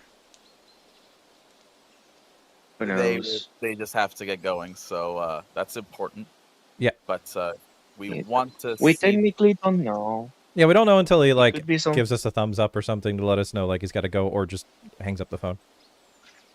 I gotta go. I just got the phone call. I gotta go. Okay, bye, Matt. Dude, Thank you. Love you. Bye-bye. Okay, There so you go. what we were thinking was we never really got to talk about our backstory. So what we were thinking was we were about to get on the boat anyway. So I was thinking we could, since I got the letter and one of the other characters are probably curious about who Batlin is or of Bun's backstory, we could start with that and then see where it goes from there. And as a roleplay stand, not somebody in chat or me just openly talking about my character, but one character asking another character a little bit of their backstory, because we've been going for a long time, 10 parts, and no one's talked about their backstory because no one's really gotten the chance. But because we've only done about 2 hours of a 4-hour stream, I think it'd be cool to at least talk a little bit about our backstories to pass the time. Because our characters are kind of just hanging around anyway, so we can have them talk. And I bet a lot of people, a lot of the party are wondering who the fuck is the guy who just contacted us and said, "Hey, the dragon cult." Yeah. So, Yeah. turns out that that guy who just contacted us, he used to be a chemistry teacher, and he was doing alchemy, but one day he got sick. He got the itis, and so he didn't have enough money to pay the guild his medical bills. So then he had to start like doing advanced alchemy to like make these miracle enhancements, and then he gets pulled into the criminal underworld, and there's a whole thing, and like he ends up having to take out all the other criminals with some kind of arcane contraption that's in the back of the carriage. I think he's talking about Breaking Bad. Okay, cool. You got the reference. Thank you. So yeah, I was thinking. By the way, big thanks to Matt for being the best DM ever. Yeah. That was Hell really yeah. fun. And we got to it train was, some yeah. battle mates. Yeah, that was pretty cool. That's sick. Like, so like we guys, we promise next time we're actually doing the we're actually doing the plot next time. Ursa We're asks, doing the plot right now. do all the mouse maids attack in unison by jumping on a single enemy and beating them up like Pikmin? Oh my god. Just have Yeah, all the man. little mouse mate like gang up like yeah. Also, also, chat. If you are curious, because we were gently discussing it in our, the question came up: do all the battle maids so that we call them battle maids? Does everyone always wear a maid, or is there also a butler outfit? And I think we just agreed that it's a maid cafe. Everyone. Doesn't matter if one- you're male or female. You're wearing a maid dress. It's one uniform yeah. for everybody. We don't discriminate. I think maybe the chef is allowed to dress as a chef, but like everyone else, maid dress. So I was thinking, Eternal. and thank you for the Sorry, 10 street go streak. ahead, Welcome, Bun. welcome in, Blue. Good to see you.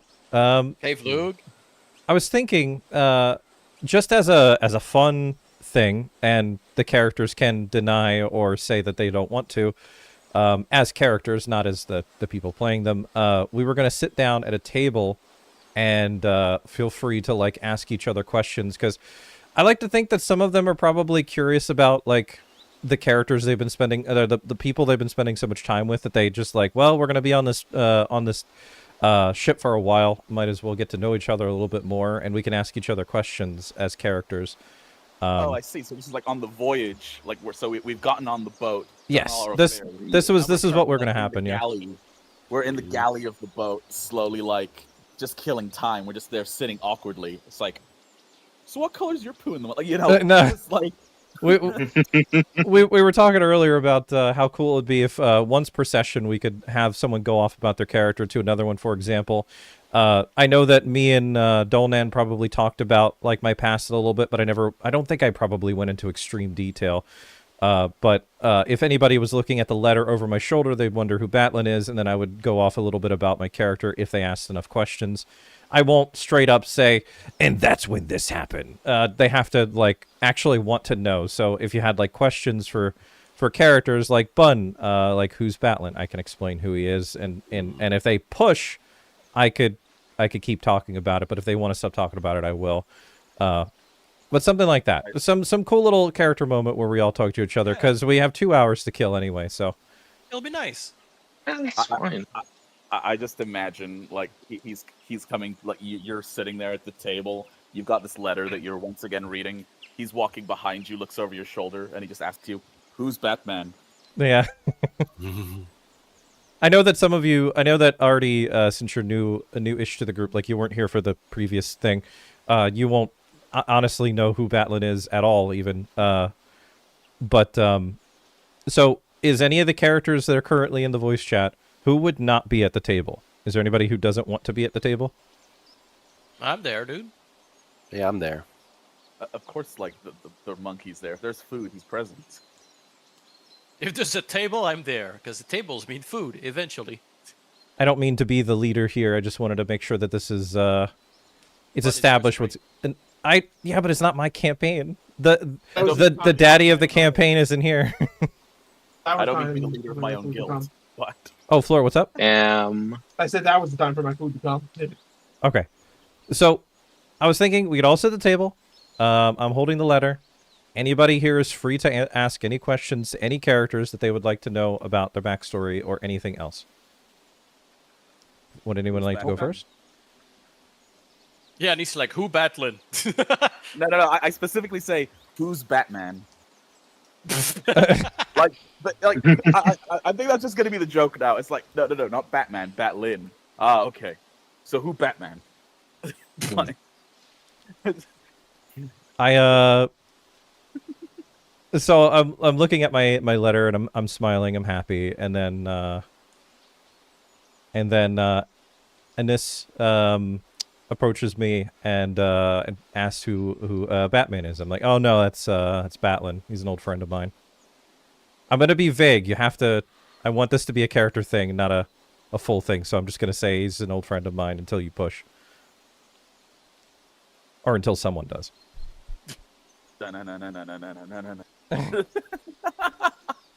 Sorry, I'm being silly. Uh, I feel like Jaxa would be. Oh, okay. Yeah, yeah. Is I was gonna say, Jaxa would be like, isn't that the Warforged you were talking to right after the wedding? Oh yeah, a few of you got to see him. Yeah, I would nod and say, yeah, he's a big guy. He's very sturdy.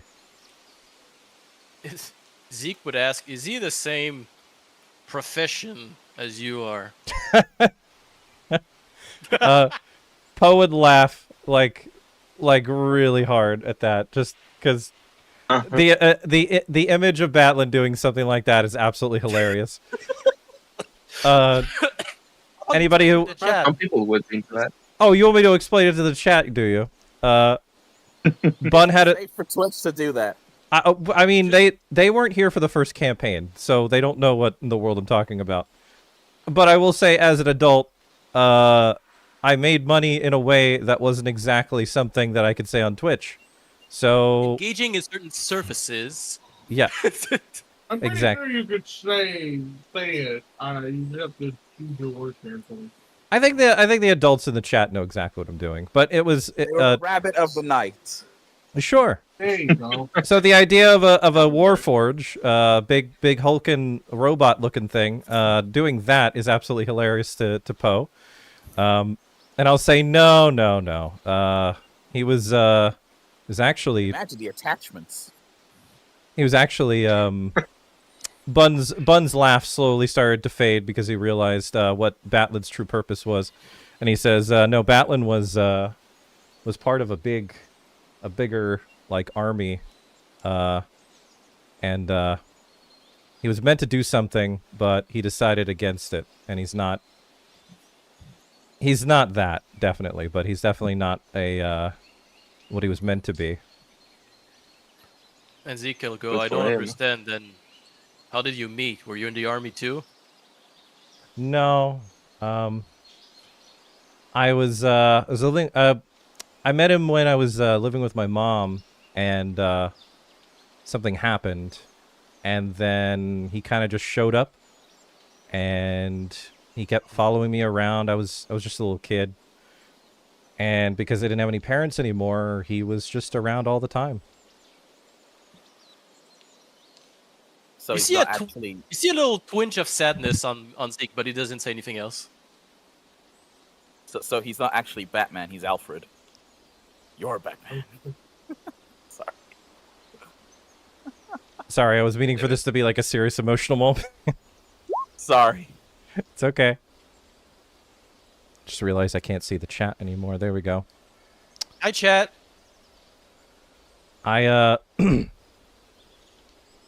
If anybody wants to know more, they would have to push and say or ask him straight up questions. He just looks solemn. He just goes, friend. Oh no, yeah. I would trust Batlin with my entire family. In fact, I would do anything to. As soon as I saw him at the wedding, I was so happy, and I'm so glad that he's okay. I would trust him with my children, my wife. I would trust him with everything. You should send letter. I'm sorry, I didn't hear you. You should send letter. I mean, I would love to. That's one of the first things I'm going to do is when I can is I'm going to send a letter back. Because this is everything, and I show everybody all the cute little pictures of Batlin and all the cute pictures of my kids on the letter. That's adorable. Yeah. I'm trying to imagine this like group of like veteran guys just watching little kids drawing stuff and being like, "Aw." Larfay would say, I'm sorry if this question is a bit out of the blue, but what was it like for you growing up? Because I do find it interesting how everyone's upbringings are different down here as opposed to my home. Well, I lived in a small town. It was really tough. Everybody looked out for each other, and there was the real life me is doing his best to recall all this, but I could definitely remember the fine details, so I'll just do my best. Growing up was really tough. We didn't really have much, but we had a roof over our head. Everybody looked out for each other in town. Mom was absolutely like everything to me. Dad, not so much. I'm glad he's gone. One day, there was an army guy that showed up. And then trying to like shoehorn in some of these details the best I can without giving too much away. Do your best. How did I do this? There was Remember you wrote it down somewhere, but yes, okay, I just realized. Okay, so there was a war going on. I never really understood what the war was about, but my brother, as soon as I mentioned brother, I'm sure Zeke probably his ears perked because I never mentioned him. I had a brother that was in that war. Unfortunately, he's not around anymore, but that's one reason I know. I actually just realized that I never actually found out about that. I had a brother. I don't really know where he is to this day. I really hope that he's doing all right, but I don't know where he is. I know that my dad is gone, and I hope I never see him again. But growing up, Mom was great. She made the best food. And she didn't like that I liked playing with knives and throwing things, but it was it was a lot of fun. Like a parent would. What's that? Like a parent would. Yeah. Where'd you get your fascination from dragons from? Oh, when I was a kid, that military guy that I mentioned, he showed up at my house, talking about like trying to recruit me as like a soldier. Mom wouldn't allow it to happen. Dad was like all over the idea. He wanted me to be recruited, but while the adults were talking, in the back of the carriage, I noticed like a cage, and when I opened it, a little dragon was in there, and when he was released, it basically like hid in my clothes, and like clung to me, and when the mean army guys decided to leave, I kind of took over taking care of the dragon, and for my entire childhood, or at least up to a certain point, I kind of just took care of it, learned how to talk to it, and it was I really hope that dragon's doing well, because the night that an incident happened, he kind of just disappeared and flew off, and that's how I met Batlin. From that point on, I was absolutely in love with dragons because they're so fascinating. They've got claws, and yet they can be really nice. They all have different personalities, different colors, and they're just amazing in so many different ways. Just pauses quietly, because the way you describe dragons and the way you describe me, or the way you describe dragons just makes me think of how I would describe myself. I could be lots of different colors. I have claws, and I'm really nice. He just am I a dragon? Literally, he just leaned over to Blarfay me like, am I dragon? You're like a dragon. You're like a dragon. Blarfay would just shrug. I don't know. I don't think you are. Yeah. And Blarfay would ask,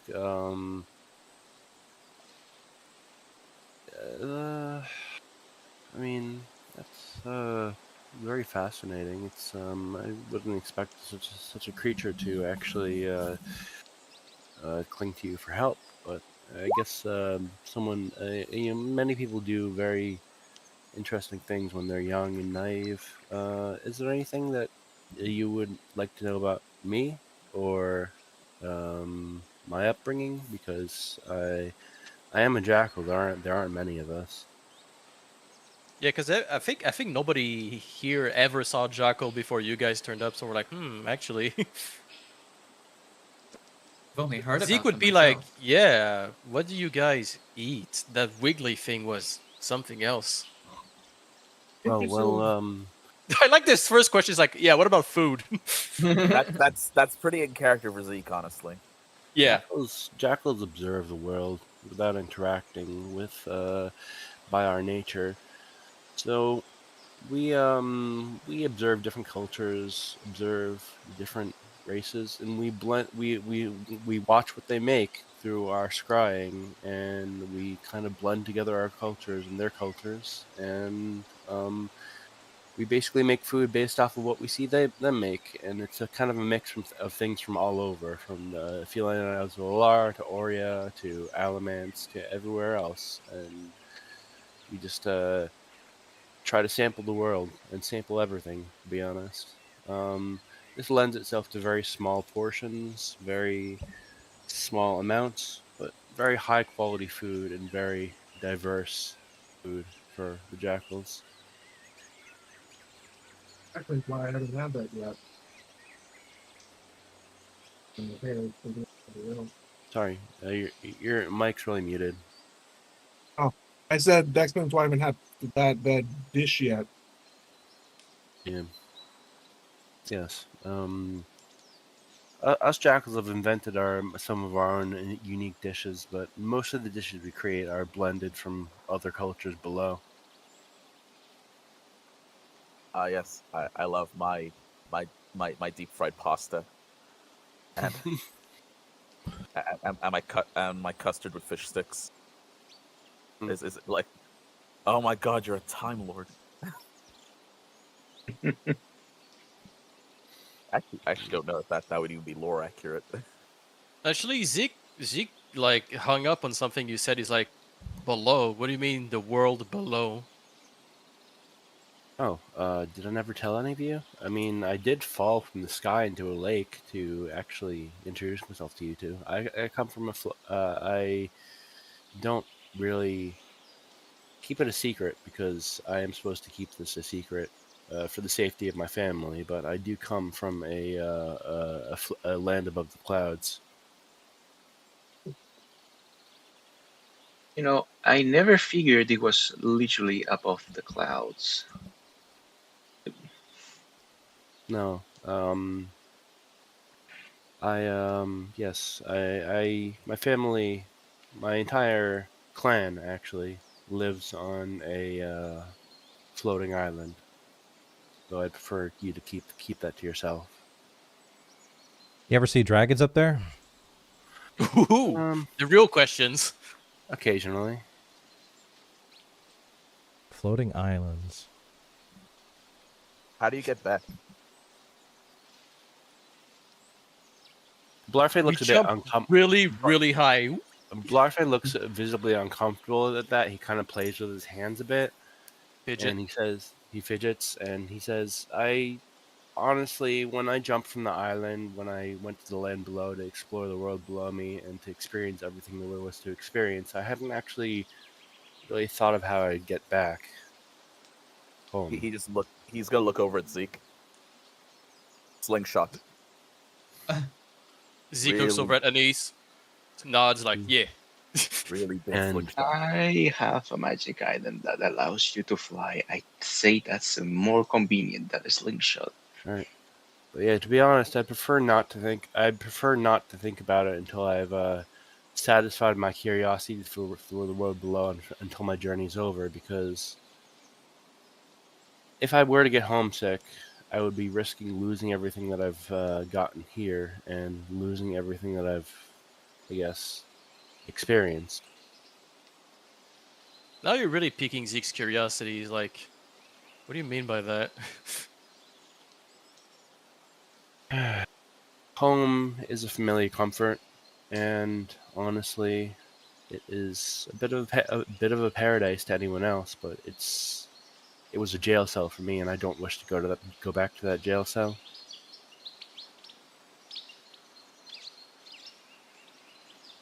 Mm, I guess I can understand what you mean. Actually, Zeke is like, speaking of jail, that's where we found Poe, in a jail. Yep. Yeah, I think New mentioned something like that once upon a time. It's a funny story. You tell it. Oh. Okay. I was alone. My life was basically trying my best to survive because Batlin was gone. I was in town where there were these 3 ducks, Huey, Dewey, and Louie. Glad they're gone. They were dicks. They weren't very nice. But they were in a tavern in town, boasting about like some big like score that they're gonna do. And they were looking for lackeys that they could pay lots of gold to and platinum to see if anybody would bite. And because the town was already being bled dry and I couldn't really afford to do much else, I decided to give in and say, yeah, whatever, I'll go with you, I guess. And as soon as we went in, I didn't have any light source or any kind, and out of nowhere, they were just gone. They were laughing in the distance, and I tried to follow them. Next thing I knew, I was out cold, and I was in a jail cell. And I don't really know how I got there, but I was there for a few days. I survived on what little I had. And then, out of nowhere, I started hearing voices that all sounded completely different. And there they were, Zeke and the others, and like the previous party we were hanging out with. They freed me. I was so happy, and I even took the bedsheet with me that helped save the world. Wait, Bedsheet. Yeah, Jackson's just gonna be like, wait, what? Yeah. A bedsheet. You must tell me about this sometime. You definitely have to tell me about this sometime. That's very, very amusing to think about. Oh, yeah. But good news. Hugh and Dewey and Louie are all dead. Cross our fingers. And that whole situation's gone. But that's how I ended up in the prison. I still don't know to this day exactly what got me, but I'm very glad that they found me because I don't think I'd be alive without them. And I pat Zeke on the back. You see a little tail fling, but it stops. I'll say this: the dead in this world sometimes have a hard time staying dead. Okay, can you say that again? Sorry. I said sometimes in this world, the dead have a hard time staying dead. Yeah, ain't that the truth?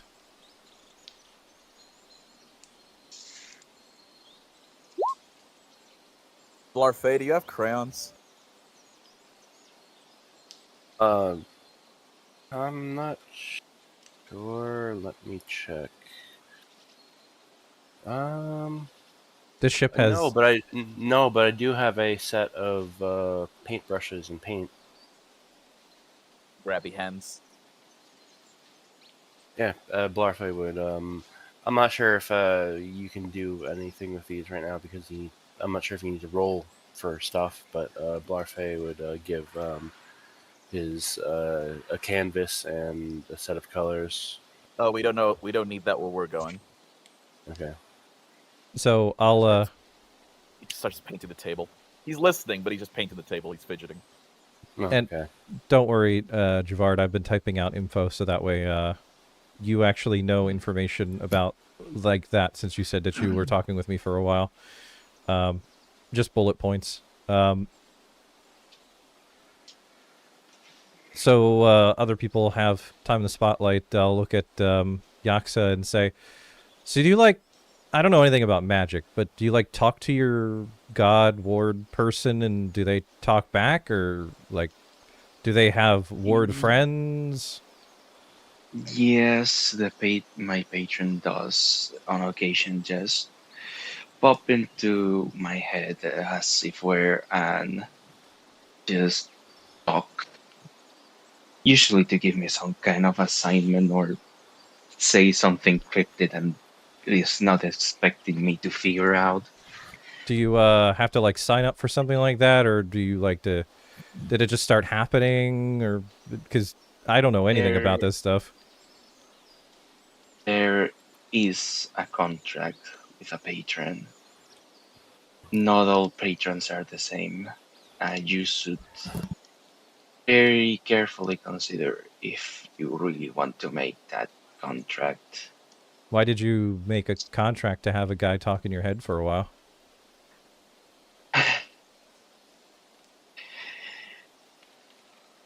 I mean,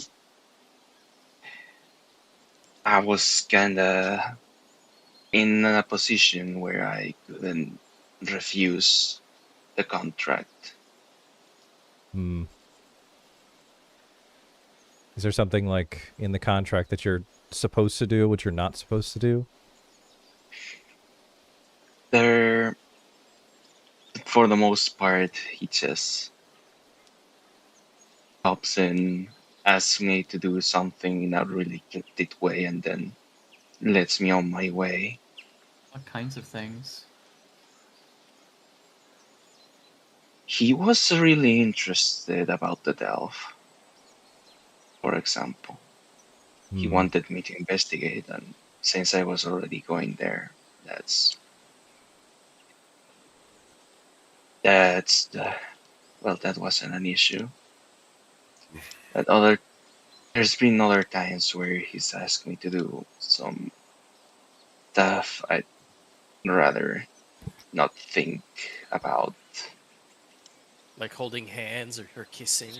Like, so he doesn't tell you to do good things. He only tells you to do bad things. I hate it, but Hmm. I signed the contract, so Can't you, like, tear up the there's nothing contract, else. or... The contract has a release clause, but the release clause is defeating him in combat. I mean, that sounds like something we could all do to help, right? On what? No, I'm gonna stop you right there.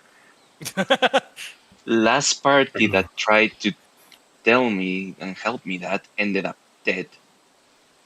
I point at Zeke. Do not want you to go the same way. I point at Zeke, and I'm like, this guy, like, helped save the world and, like, punch the crap out of giant monsters, and, like... Again, I don't know the gravity of all of this, so my character is just saying this, so... That is Zeke something blushes a I little bit, will... doesn't say anything. that is something I will figure out at some point. You do not... And I will not allow you Fair to enough. get involved. It's Fair enough. just bad news. I was... Javard couldn't hear us for a minute there.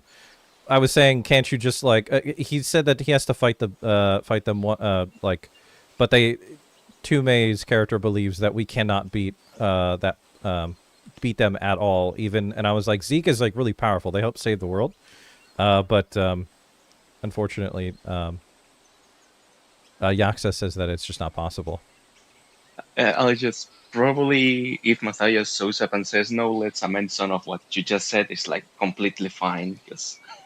I'm kinda making it up. I'm basing it on stuff on the book, but I still kinda, making it up somewhat. So this patron of yours, are they a god? Huh? Are they a deity? You're a little bit far from your mic again. You're asking about This- the patron. Yeah, are they a deity? Are you asking in character? Yes. They're this world's version of a vampire, for as far as I know. Vampire. He doesn't like garlic. I will not say more about my patron. For everyone's sake, for if he finds out I spoke about him, I don't know what he would do. I understand. I would similarly advise everyone to not talk about it. So I immediately change the subject, and I look at Zeke and say, all right, so who's Merc? Zeke is like, oh, I gotta talk about this. Well, you keep getting pissed off talking about him and even thinking about him. You were on the roof for a while by yourself, and you kind of just never mentioned him. Who is he? Zeke is gonna take out the paper with the letter that Merc sent and just put it on the table. Merc was my teacher back when I was still a young monk. He's the one who taught me mostly how to throw things, alongside a few of my other friends I had there.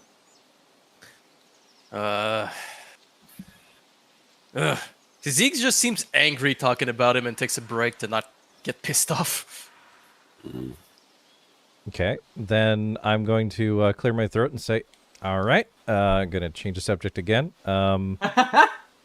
Anis, we found you in a jar. How'd you get in the jar? Just still painting. Huh? We found you in that big jar with that guy. How'd you get in the jar? And he just he pauses, and he just thinks. Zeke, where the jar? Zeke is like, oh, and he gives you the jar. No, you can hold. Just didn't remember where put it. Thank you. Also, he gently picks up the paper and like hands it that you put down and hands it back to you because he's still painting on the table and he doesn't want to like get paint all over your letter. Oh yeah, well, he honestly he wouldn't mind. Fuck him.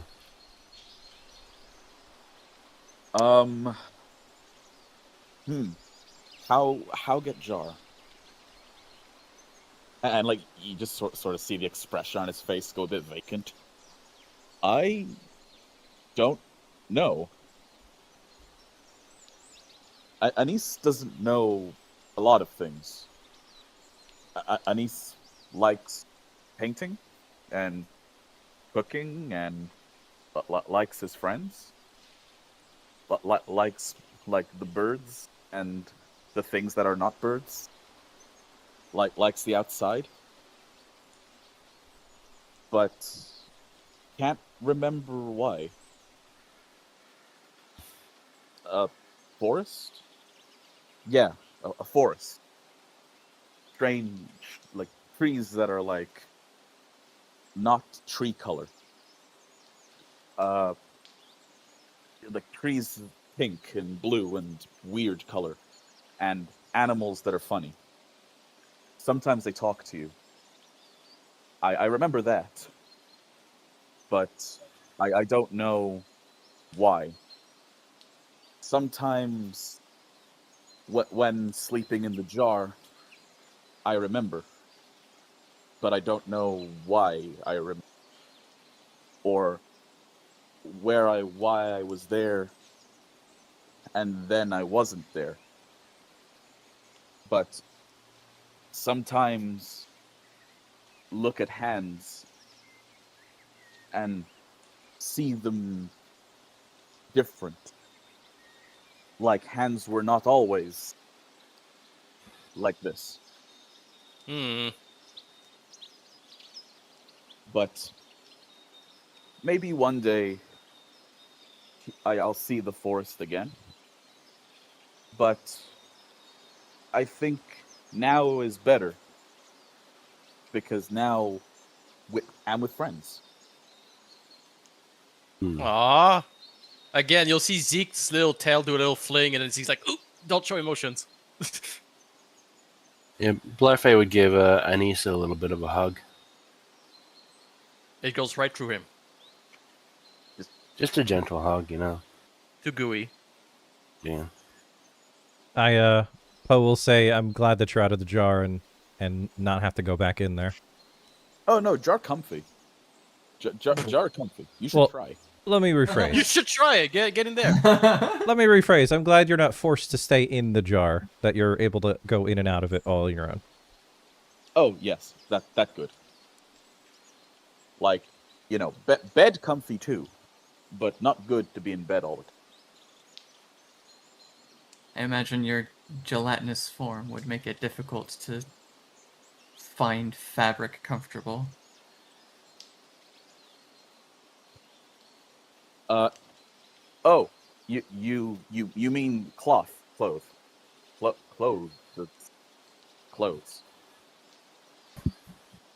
Yeah, the beds are made of cloth and usually some type of stuffing. I imagine that it would absorb parts of you, if not just get stuck on you. Yeah, it's strange. One time tried sleeping on bed like you, ended up on floor, but not like one time when fell out of tree, like oops, too much one side. No, I was on floor under bed. Was covered in Huh. spiders. Not fun. Hmm. Maybe when sleeping, harder to hold together. Hmm. Have Maybe. to think about shape. I And think then you would sort of- I think you would enjoy sleeping and Butterfly almost says bathtub before he realizes the bathtubs have drains, and that would not be a great idea. That would be a terrible idea. Oh no. Oh God. But he just kind of Butterfly just kind of cuts himself off and says, "Never mind."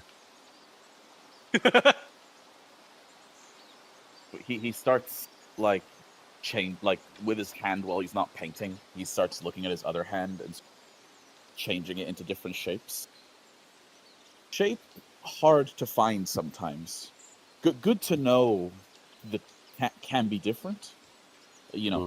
Helpful, but hard work sometimes to keep thinking what to look like. When for some, do you have to think about that? No. No, we all shake our heads like, nope. No. Oh, actually, I can speak your language, so I'll ask in your language. And what about this tongue? Is this your native tongue, or did you learn it? I'm not sure anyone else understands, but he will. I do. Oh, you do? Okay. Yeah. And he just would ask what native mean. And then Zeke is like, he can't figure it out. It's like, what does native mean? We're not like translating it. It's like he's like he doesn't get the concept of being native to somewhere. Yeah, Right. Zeke looks around the table like, help, I don't know what native means. But the thing is, they wouldn't Butterfly know just what you kind of said. tilts his head because he doesn't know what Zeke said. I don't think anyone knows. Because it was Sylvan, right? He just Yeah. he looks at everyone no one else. knows. He looks at everyone else. Native? Like where like the things that people talk like in where they come from. Oh, if sounds that me and Zeke make are the sounds of home? Yeah, something like that. I know. Yeah. Yeah. Maybe. Forest trees never talk to me. I mean, except Yeah. that one time. That one time. Like tree asshole. He was not fun, but he did talk to me with same voice though. So maybe. I don't think I'm tree though. I think I'm always person. Yeah, you talked to the Deku tree. He was like, hey, go take care of my virus inside my body. Well, I'm glad you're free. And just while he's been talking to all of y'all, you see that like the thing he's been painting, like just on the table. It's kind of crude because that's just how he paints, kind of slightly childishly, like mural-like. But you just see he's painted this kind of colorful forest as he's described it, and there's like little almost chibi renditions of the bunch of us there. No, that's adorable. It was adorable. That's sweet. Roll performance. I mean, shit, I might. Mm. I don't even know what I can't remember what my plus in performance is, but I rolled a 16 as flat, so 16 plus whatever the rest of that is, I suppose. I think I've got a 5 in performance. It's really good. That's decent. But Blarfey would kind of look like he wants to say Blarfey would look kind of like he wants to say something. He would seem kind of restless, but he would be just kind of kind of just trying to chill and just trying to listen to everyone else for now. Yeah, you and Poe both. I think you have like a lot of backstories you want to go through. I have some stuff, but I really do. You're really I far have from your some mic stuff again. too, but whenever you guys are ready, we have another hour. So. We have a lot of time. Yeah. Yeah. So I'm gonna look I'm at learning so much, and I'm taking notes as much as I can. I'm gonna look at Dolnan. I'm assuming they're sitting at the table kicking their little feet. Yeah. Feet can't reach the floor. I also forgot to mention that I imagine that you told me a little bit about your character in private, that I should probably get a quick little like tidbit Yeah, of I here and would've, there of what you would have shared. Dolan would definitely share almost anything. He loves to talk. He loves to share what he's seen, what he knows, what he's been through. Then someone else is going to have to ask because I would have already known the questions I'm going to ask. That's true, yeah. When did you study religion? That actually happened by accident. The group that I was with that had taken me on to go exploring, to escort me around to learn more about the world, to learn more about cultures and foods and stuff. It was a healer group. It was a group that just went around making sure that the people outside of the delves, the people that were getting in different areas with monsters or animals, were healed, were safe, were injuries not very bad, trying to make sure as few people died as possible. There was one day that it was a really bad attack had happened shortly before we had arrived. I was doing everything that I could to save some of these people, and all of a sudden there was this silvery energy that was coming from my hands as I was applying the bandages. I had never seen it before, but a couple others had said that after they had recovered, they said that it felt similar to that of the clerics, that of the clergy. So I took that as a sign that I should try learning. Where we were was a halfling camp. So I studied some of the religion that was there. I learned about Sorololi, and that kind of was a match made in heaven, so to say. Sorololi is a god of food, of hospitality. Zeke's they- ears will perk. Just zoop. No food. Since I was already studying food of all the different cultures, it just felt right that I would worship a god that also loved to serve people food. And once I started studying, that's where I got the rest of my magic. I still don't know where my original magic came from, because my Cure Wounds has different effects than my other spells do. It's the only spell that has its own silvery sheen. The rest of my magic is completely different colors. So, Anis would pause for a moment as like y'all are talking about like your different like gods and patrons and whatever. And he just kind of looks at y'all's like, I don't understand. What is? And just gestures. He doesn't grasp the concept of a deity. A deity, a god, a patron is some type of otherworldly being with massive amounts of power. They come from different places, they have different lores. Some are the originators of different races, while others are seen as the heads of certain schools of knowledge. There's gods of war, there's gods of smithing, there's gods of plants and nature, husbandry, Magic. gods of magic, gods of knowledge in general. Each one staying on a higher plane of existence to our own and gaining power through the worship of those on our plane. And possibly other planes. I'm not 100% sure on that. When you're But talking sorry, go on. they grant some of their worshippers some of their power.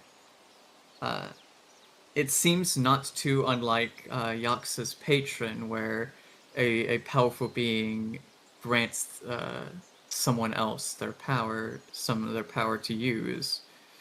Usually it's more willingly. At least for a deity, you are already inclined in their favor.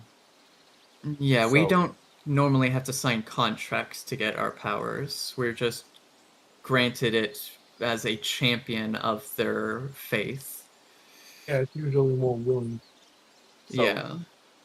when you're talking, like as you're talking about being different planes and having power, he looks up over at Blarfey and then at himself, but he doesn't vocalize anything. But he tries to take in like what y'all are trying to tell him, but he just still comes to this like this quiet sigh of he doesn't understand, and then he just like ponders for a moment.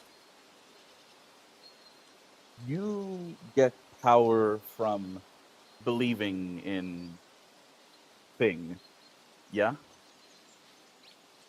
More or less, Maybe. yes. Okay.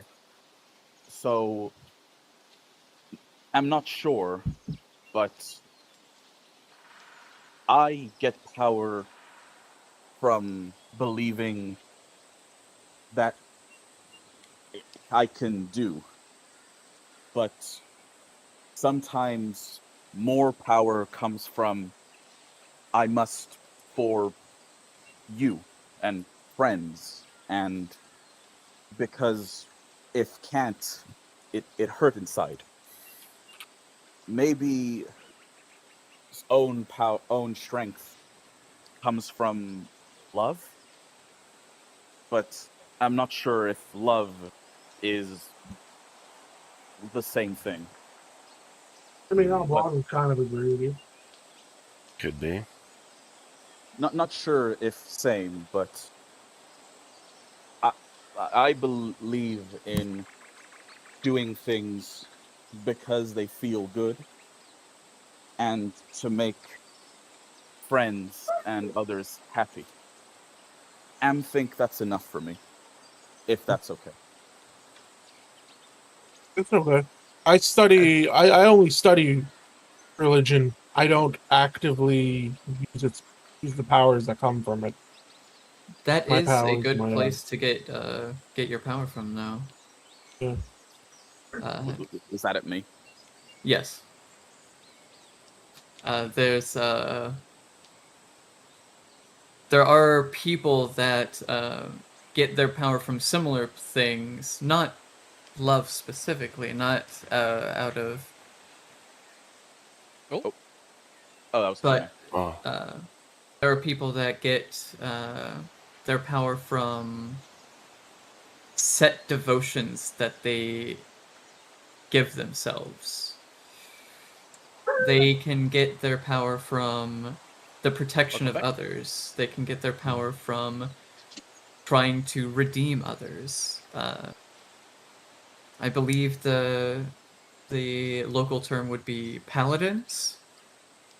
Ah, yes. Paladin. Huh. Hmm. My good old And- friend Ladin, my pal Ladin. Like, the word paladin seems to, like, bounce around inside of his head for a while, but he doesn't say anything beyond that. I'm not sure. But, no, do remember, though, that animals have been friends. And fight with, not with animals, but with animals. Animals Yeah. as friends. Alongside, you mean? Yeah. Yeah. And I remember it is why, and then he just starts morphing like into a couple of different kind of creatures in shape, and then returns to his kind of normal shape. It helped remember. Their shape is my shape. Fighting together for being strong. Hard to explain, but feels good. Like feels more like me. Until can remember before time.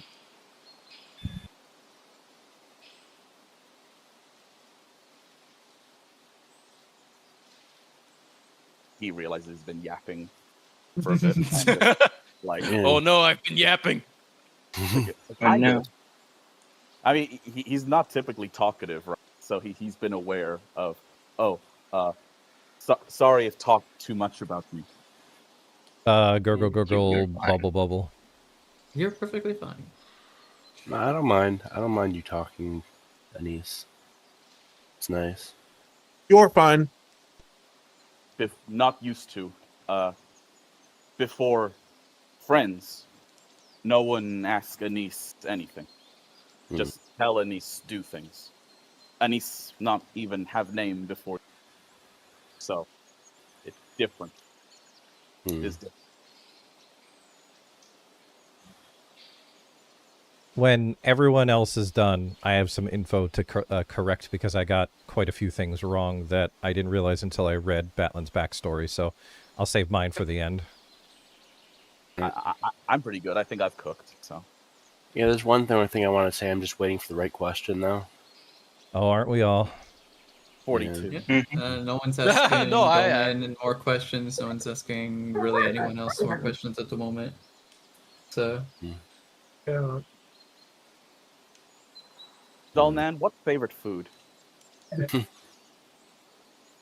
Bunny. Oh. Damn. Bunny. Oh, there's so many good foods out there. I think anything to do with the noble potato is just amazing. Dolnan, Potatoes have are you so ever tried? useful. Oh, sorry, I didn't need it. My character will interrupt because he's rude. Dolnan, have you tried potato gratin? Just noble potato, like is king of potato, like potato with like little pointy hat. Like, when you say noble potato, he thinks it's a kind of potato, not that you're describing it as being noble for its uses. Zeke No, would say no. it's not a hat, but it is cheese, atop and baked.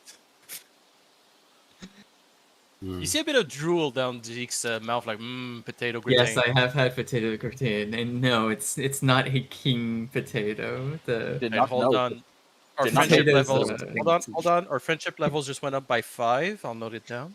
Did not know. I'm not know the potato was king of cheese. That's interesting. I like this misinformation. I don't feel like correcting it either. King of cheese. Potatoes just have so many uses and can go into pretty much any dish and enhance it. Not sure if potato good with jiggle cake, with the magic flanana. Yeah, it's Flan? flan. Yeah, Yeah. it can't go with everything, but almost everything it can. Zeke would try. Potato flan. I'll write this down. Oh no, we've invented savory flan. Funny. Alright. Just think of like, like a caramel apple. Just think of a caramal apple, but it's a potato. Like it's a baked potato that you then dip in like it has to be deep, or like a deep fried potato that you then drizzle in like an Irish churro. So I'm gonna notice that Blarfey seems genuinely bothered by something, and say, Blarfey, are you all right? Blarfey would sigh and say, "Yeah, I'm fine. Just thinking about home." Now that it was mentioned before. You came from the sky. Thinking, Go ahead. say thinking in the good sense or in the bad sense. Well, that's the thing, Blarfey would say. And then Blarfey would throw his arms up, and you'd see him become more animated and more frustrated than he'd been in a very long time. And he would just burst into this huge rant and he'd say, "It was a paradise, a disgustingly boring, unchanging paradise. So many niceties, so many subtle social rituals. Saying hello would take an hour, and meetings would often take several full days. And the stagnancy. We could observe the whole world at any time through our scrying apparatuses, but we were strictly outside it, never to touch it, never to intervene. Can you imagine how infuriating that must be for a youth that longs to actually touch the world below, to experience it for himself? Food from all around the world, but only an imitation of the real thing. Songs, games, art, but all of it through a distant lens. My family is content with it, my siblings, my mother, my father, but I am not, and that's why I came down here in the first place. But I think of them back at home, simply watching. He's just going to slowly slide the jar in front of him and just look at him while he's talking. Simply watching, and I wonder how they're doing. Sorry for the rant. I just had to get that off my chest. No. Look, and he puts the jar in front of you. He knows how you feel, yeah. You can't put it into words, but yeah, Zeke got it in one. It's like, yeah, no. Yeah, Blarfey would put his Sorry. No, go on. Blarfey would put his hand on the jar and say, "Thank you, Anise." And then they kissed, and later. But no, I'm not understanding of Sky House. That birds live in sky, not dogs. But like seeing outside world from inside box and not being able to touch or smell or talk, feel outside. I'm lonely. Understand. Kind, almost same, but different. Gives the jar back to Zeke. Yep. Do you feel better now, Blarfey? Are you all right? Yes, I do feel better. And one last thing, I would be willing to tell you the name of my home if you'd like, but it's you must keep it strictly to yourself. I was gonna say, if you say it, will you be in trouble? Will we be in trouble? Do you have a secret contract like Yaksa does, that if you say it, something bad will happen? Don't say it if so. No secret contract. It's just that if people from the outside world were to discover my ancestral home, it could mean trouble for my people, which is why I would want you to keep it a secret.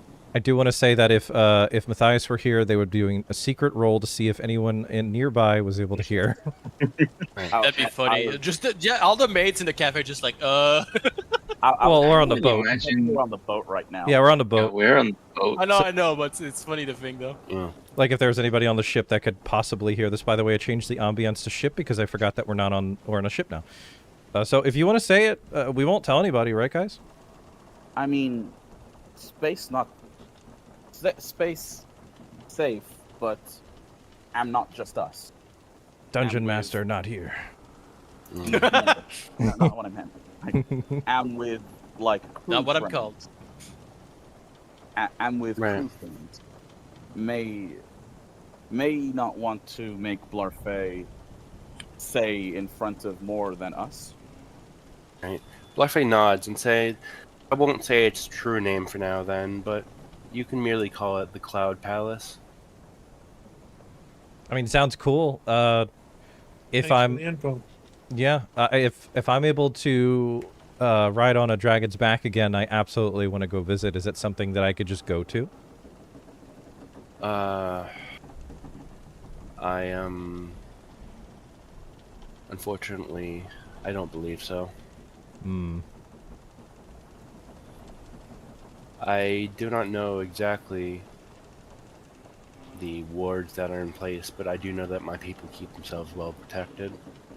Sensing that Blarfey doesn't really like, or might not want to go back, I'll gesture toward Blarfey and say, "You're welcome to come visit me and Zhishka and my family anytime you'd like. You can, like, see where I come from, and we would love to have you as a guest." Blarfey would perk up at that visibly and say, I would love that. That would Yeah, be absolutely. wonderful. Hopefully, when I this have is all seen- over. I have seen your house briefly in your dreams, but I would love to see the real thing. Oh, What yeah. a weird thing to say out of context. Yeah, but I remember. What is Zhuzhka? Is tasty? Uh, Well, in a way, yeah. Yeah. He says. I was gonna say. Technically, yes. If that's actually what you said, with who is Zhishka? no, Is she that- tasty? That was straight. Well, I didn't say is she. I this is the first. What is Zhishka? Yeah, because you literally just said to Blarfey, like, "Oh yeah, come up to my place. Like, I'll show." Like, you know, he understood it as, like, "I'll give you Zhuzhka," or Yeah. something, or like, "We can have Zhuzhka." Oh, no. Like, chats behave again. This is like he We're understands. going to a swingers party. No. This is like Goku being like, "Oh man, I can't wait for marriage. It sounds like that's Yeah. that's what this But is yes, right now." what is Jiska? Go ahead and tell us.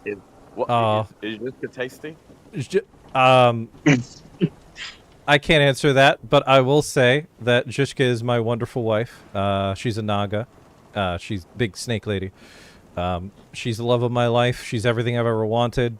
And, yeah, she's back at home with my many kids that Matthias isn't here to tell me exactly how many.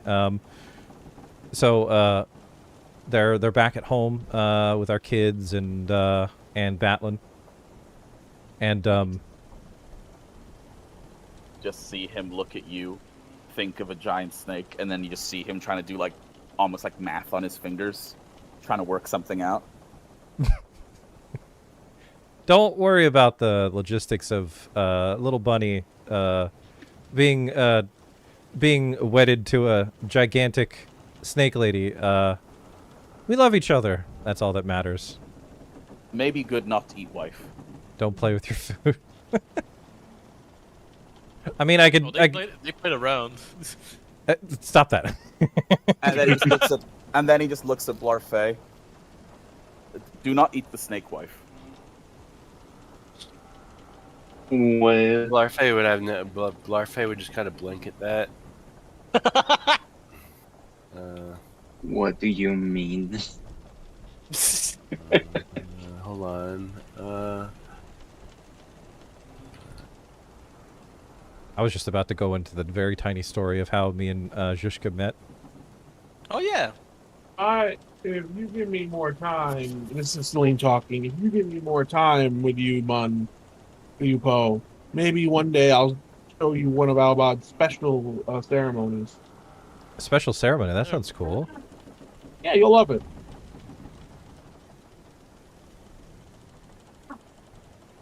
They said no promises. That's what Clover's character Blarfey just said. I mean, y'all could say the stuff out loud. I was just gonna say what I was gonna say, and then, you know. Right, I just wasn't sure if it was appropriate for Twitch, you know? Oh, okay. Because it was a response to saying, Yeah, don't either. Yeah.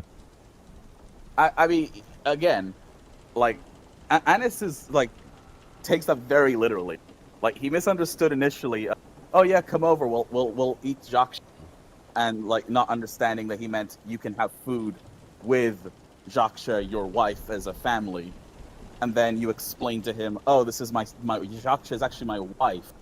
And then he still accidentally clung on to the thing of, yes, please come over to my house and eat my wife, who I love very much. And he's turned to Blarfez like, don't eat the snake wife. I just think that's a mean thing to do. whenever I hear this, I just think of people calling Super Seducer. You're like really far from your mic. I'm really not. That's the weird thing. Well, sorry, we just hear you mumbling. Here. I said I think of people playing Super Seducer, and one of the lines is "Let's go to a swingers party," and they're like, "Every time with the swingers party with this man, how does he keep doing it?" You said it. You said Zhishka a little different, so I kept thinking that you were saying Yamcha, and I'm like, wait a minute. all right, I'm gonna go for now. Oh, all right. Oh, yeah? It was good to see you, Clover. Thanks for coming. Yeah, bye-bye. Thanks for coming, Clover. See ya, Clover. See you, Yeah, Clover. in character, Blarfey would get up from the table and say that he's getting pretty tired and going to be going to bed for the night. But if anyone wants to talk to him, he's always open to talk. All right. Okay. Understandable. Anyway, I'll talk to y'all guys later. And it was really nice having the session with all of you. Heck yeah. See you later. Good having you, you too. Bye bye. We still have like an hour, so I'll just finish the thing that I was gonna say, which was yeah, Zhishka's my wife, beautiful snake wife. She's a Naga. We met when we went to one of the towns. You couldn't pay me to remember which one, because that was so long ago. I think it wasn't Elements, it was Petrie, I think. Oh gosh. Yeah, Betray. So I was going to Petray. We were looking for supplies, and I happened upon a jewelry store, and I thought the moment I saw her, she's so beautiful, she's so gorgeous. I couldn't help myself. As soon as we started talking about jewelry, I started talking about how beautiful her eyes were, how beautiful her scales were, and she fell head over heels. Out of character, I will say, I rolled a 20 every time that I flirted with her, and she rolled a 1 every time to receive it. So I was... Yeah, that happened like 2 or 3 times. I think it was Yeah, ridiculous. that was ridiculous. I remember. It was fantastic, because all of us thought it wasn't going to happen, but we immediately became smitten with each other. We spent a lot of time with each other. She gave me a flute that seems to rile her up if I were to play it around her. And Rile her up. In what sense?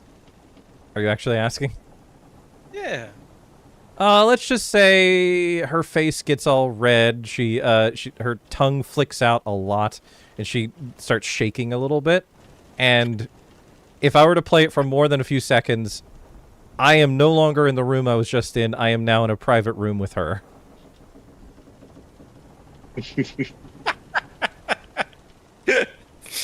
She's all I've ever wanted, honestly. She's fantastic, and we have so many wonderful kids together. Here, I thought you were just into the fairer sex. I don't know what you mean, sorry. The fairer sex. The fairer sex? I don't get it, sorry. Women. Oh, into... No, it's just that I'm into women? Sorry, not fairer sex. She thought you were mostly into men. That's what I said. Oh, you thought... I mean, before I met her, I'd swing any way that I, you know... No one's ever really been interested in me romantically other than her, honestly. I mean, I tried... Yeah, I was gonna say, I did... I pointed at Zeke and I said, I did try to flirt with Zeke. That didn't work out. And Zeke's like, huh? Yeah. You did? Okay, that doesn't surprise me at all. Aww. There was also this, I don't know if they have actually met Clover's previous character, but there's also this this crow raven that y'all haven't met. That what was Clover's previous character's name? I just remember him as Kenku Flipnote. Rajas, It yeah. was Rajas. Yeah, there was Rajas on our previous adventure was kind of into me, but that didn't work out, and yeah, gender doesn't really matter to me. Sorry, I'll interrupt by saying he tried to kill me. Not that you know. I don't think they were in control, right? Oh, they were. They were angry at me and they shot me. Oh, I forgot about that. Like in character and out of character, I forgot about that. So I did remember that. It was funny though. I like just the reaction of Zeke. Like, you happy now? No. Yes, I see. He's like, you happy now? You feeling better? I always think of a friend whenever they get hit, whenever they talk about firearms, and then someone's like, "Ouch!" It's like, "Ouch!" Do you not know what you got hit with? And Zeke would just like, "Ouch!" You got hit by an upcasted magic missile, and you're like, "Ouch!" Yeah, dude. He actually nearly downed me too because I was already hurt from the battle. That was right after the not the Vista, the first. I think they were doing up north in yeah, Oria, when we're trying to save Lyria, which is a story you could actually, Bun, you can tell the party right now because they don't know except Zeke.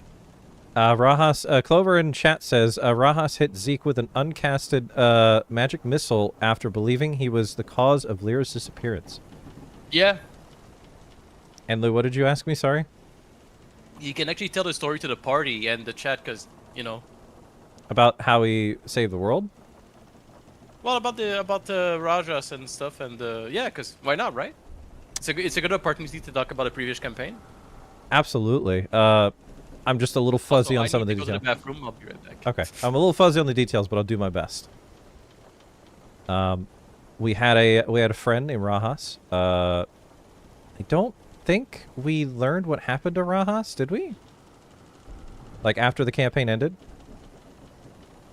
like where they are. Yeah, like where they are. Married in Oria. Pretty sure they're married in Oria.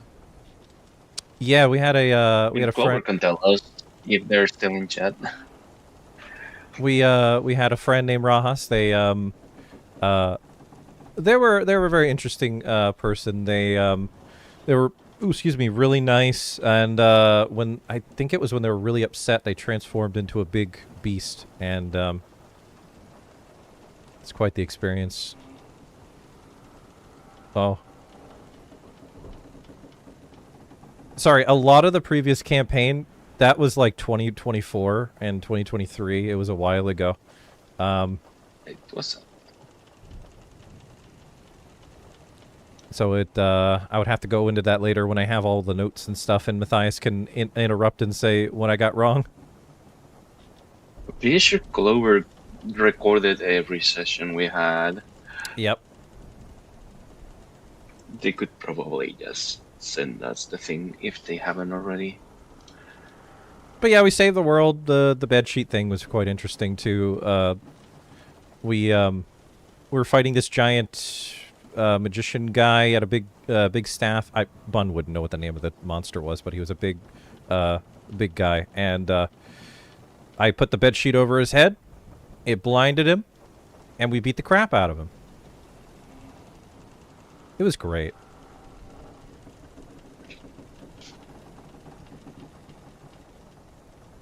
So anyway, Dolnan, I realized again I can't ask you questions because I would have already known them, so someone else would have to ask you questions. Clover is talking about Rajas in chat. Rajas had a curse given to him by Dramfine, one of the gods of the setting, that resulted in a town being created.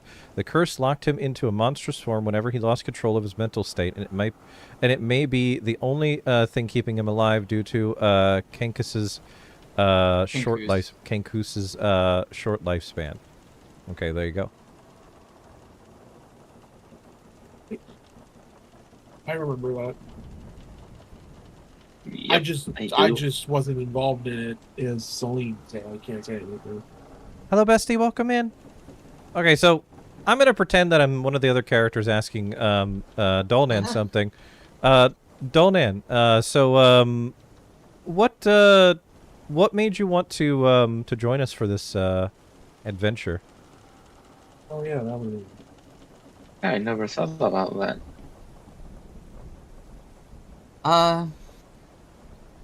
It was a little bit spur of the moment.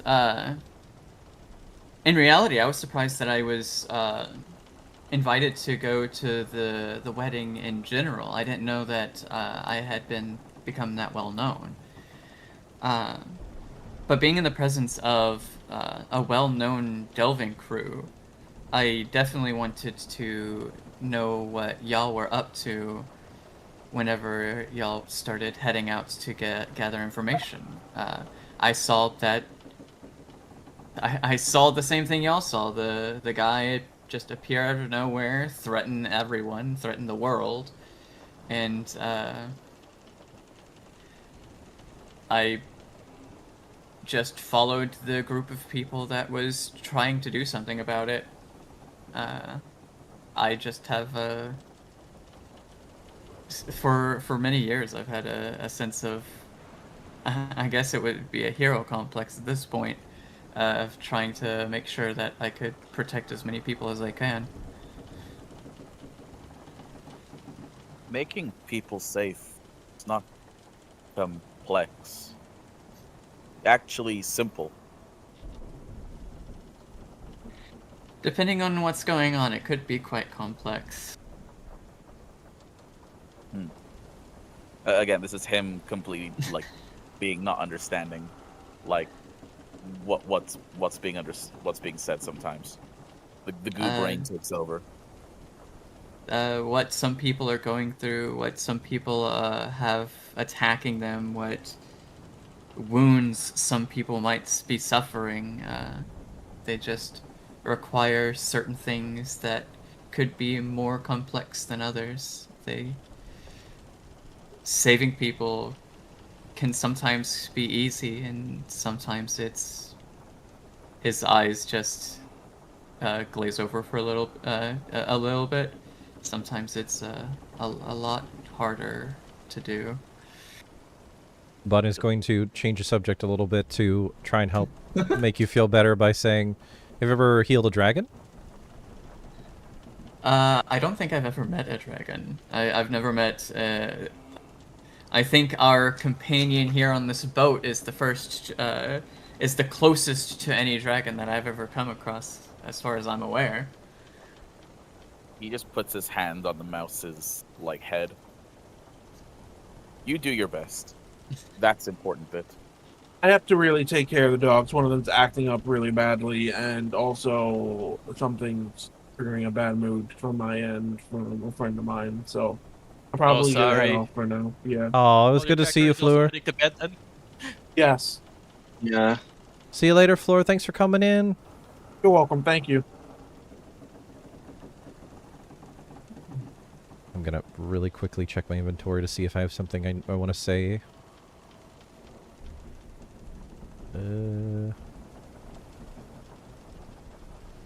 Here it is. Okay, so maybe I can introduce you to a friend of mine. The name is Hazvira.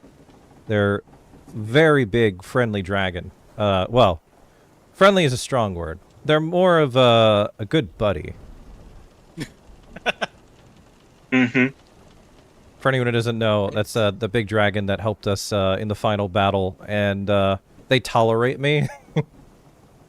Like they're an actual dragon, not dragonborn. And they tolerate me. So I did ride him, and I still have the coin to summon him. I would definitely be interested. What started me on my journey was learning about people, learning about the world, and learning about a dragon would definitely be something. I just had a silly thought of, you're like, yeah, I even have the coin to summon him. Look, and he just pulled the coin out and accidentally summoned the dragon in the fucking bowels of the ship. Damn. I'd honestly, Poe in character would be nervous to waste the dragon's time, because the last time the dragon actually showed up, which was to take him to his honeymoon, he already looked like he was bored and annoyed. So if he summoned forgot his name, Hazvira, then he would have to have a damn good reason to do so. So he would show the coin to Dolnan and say, maybe if we don't need to use this and we save the world or do whatever we're supposed to be doing, we can summon him and bother him for some questions. That would be awesome. I'd enjoy that. So after this whole thing is over, like, imagine we just save the world or whatever that we're doing. What do you plan to do with your time? Zeke is like me. No, to Dolnan.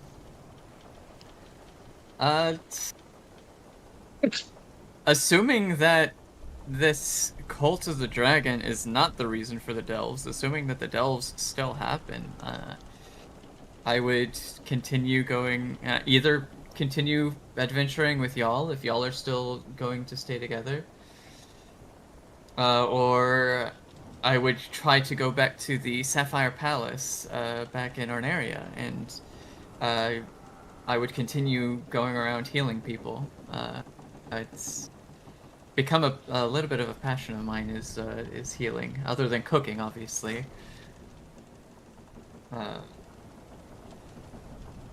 Yeah. Yeah, a good word in keeping people alive and well. I point to myself and I say, I am absolutely retiring after this. I've saved the world once, and if we're gonna save it again, I think that's enough for me. I want to be with my wife and my kids and actually be there, because I want to be a better father than my father could ever be. My home would welcome you with open arms. Slaz does not have tires. Huh? Well, Slaz said, "Am retiring," but looks at his feet. Slazno has tires. Do tires exist in this universe? Question. Rubber we have does not wagon have wheels. seats. Yeah, I wagon don't wheels. think so. I don't Like think they're the- called the- tires though. I thought they were called tires, like, because on a train, like, the metal rims around tires. Let's put that down to Fey slang. Like, he accidentally said a Fey word, so he assumes the tire is wheel. And then he looks You at know and words says- from a different realm. It's fine. Exactly. That's crazy. Slazno has tires. Hold up. Slaz has PDs. Let me just rephrase it. I point to myself and say, when this is over, I'm going to go home, I'm going to hug my wife, I'm going to hug all my kids, and I'm not going anywhere for the rest of my life because I'm going to be a better dad than my dad could ever have been. You should take kids to the beach. I thought you were going to say you should take them to tires and then just shoehorn in the tire thing again. Take them to the beach? I mean, like, I'll do anything for them. Well, am doing anything means not being home all the time. Or you mean not literal. Like, am home sometime, but not away from family. Gonna scratch my chin and say, I'm just gonna be with my family no matter what.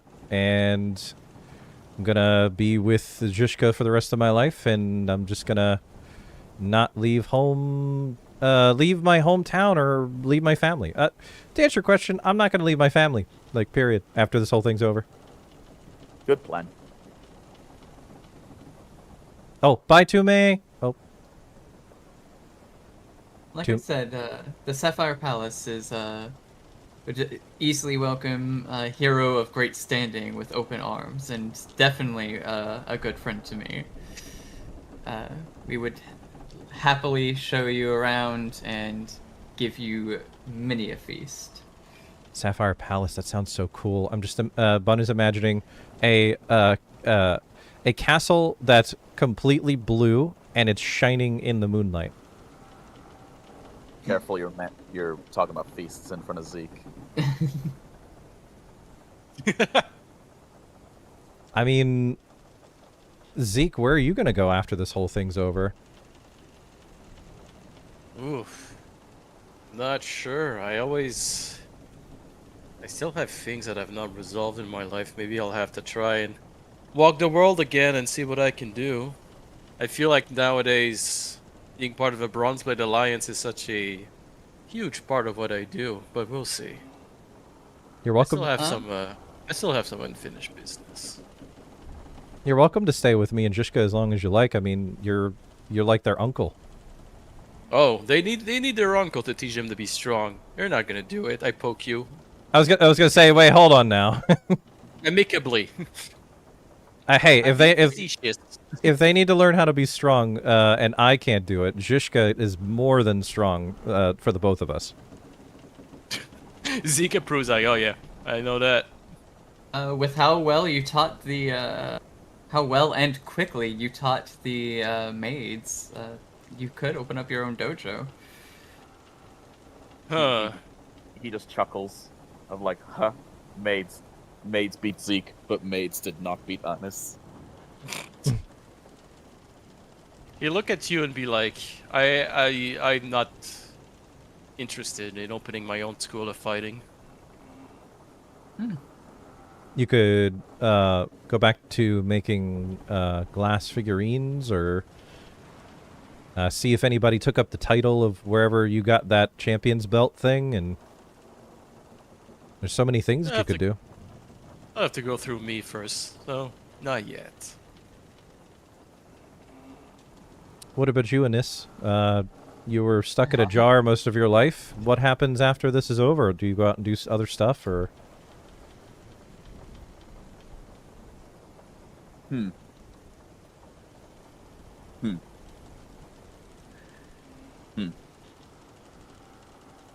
he just like sits there quietly. Not sure. This life, not life I understand. Life different.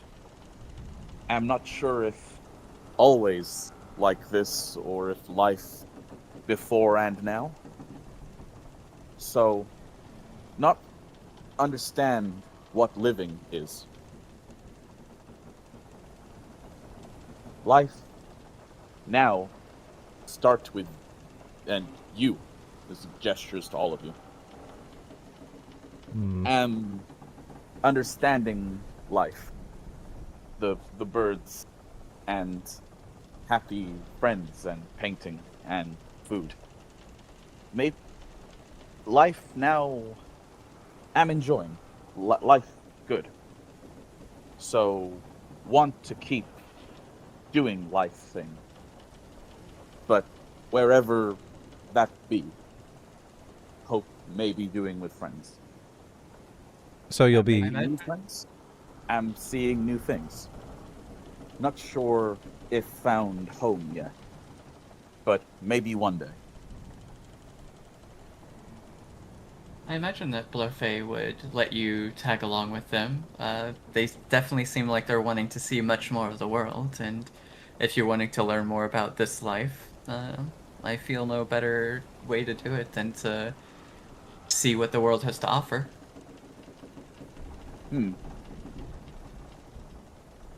Maybe.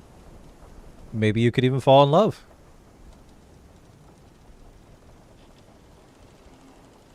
But falling hurts. What is love? Baby, don't hurt me. No. But falling hurts. Love should not hurt. Love is nice. Love for friends. Friend. Anis only hurt friend when steal food and just like sharply.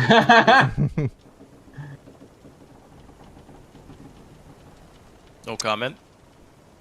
I'll just, I'll look at Dolnan and say, have you ever fallen in love? Yes, I have a wife and I have my own kids at home. I'm going to pretend that someone else asked that, because I probably would know that. Anyone who doesn't know, me and Dolnan spent some nights together, and we absolutely talked about that, just I never asked, it was never asked out loud, so I wanted to add another question to it. Also, see you later there, Stripes? Yeah, see you later. Does that mean that the drawing I did is now non-canon? That's sad. The two things can be real at the same time. Alternate universe. Your drawing can be canon. I do not believe that mice are monogamous. Well, you heard it here. My Samagist? Yeah, okay. My Madagascar. Stop it. Zeke, I'm going to ask you a question I never got to ask you. Go ahead. Have you ever fallen in love? No. It's been 3 weeks and you looked at me. 3 weeks and I'm angry. Sorry. love is a concept that's been ruined for me, and I told you about what happened to me, right? I do, but I don't know if the others do. Well, yeah, because the Dolan and Anise are still here. I will say, I used to be a different person until an incident happened, which I believe was in a delve, which is one of the big reasons why I started working for a delve company. Delving company, I mean. But suffice to say, quite a few years ago, my soul and my memories fused with someone else's, and someone who did not have a great life, let's just say. And someone for who love has never been an option. And when these types of memories stick with you, it doesn't really go well. Hey, Zeke, Yeah? you like bread? Yeah? So, think that you've eaten many breads. Not enough. Right. But sometimes bread goes bad. Yeah? Tell bread. I'll eat it anyway. Sure. Or Sure! but bread like with the blue stuff. I think Like- you're thinking about cheese. You're thinking about blue cheese. No, the other blue stuff. Like am eat and make belly hurt Mold? stuff. Yes. Like mushroom but small. Now, who would eat mold? That's ridiculous. But no, I'm trying to think. You like bread and eat a lot of bread, and sometimes bread moldy or with mushroom. I don't know. Sometimes bread with mold, It and happens, sometimes bread hard, but still like bread, because sometimes that happen with bread. Eventually, it happens with most food, I would say. May think maybe like love is like bread. You have good bread and bad bread, but just because eat bad bread once doesn't mean no bread ever. Unless allergic, and then that problem. But like maybe think about like bread for you. Hey, how about you Maybe do a help. persuasion roll?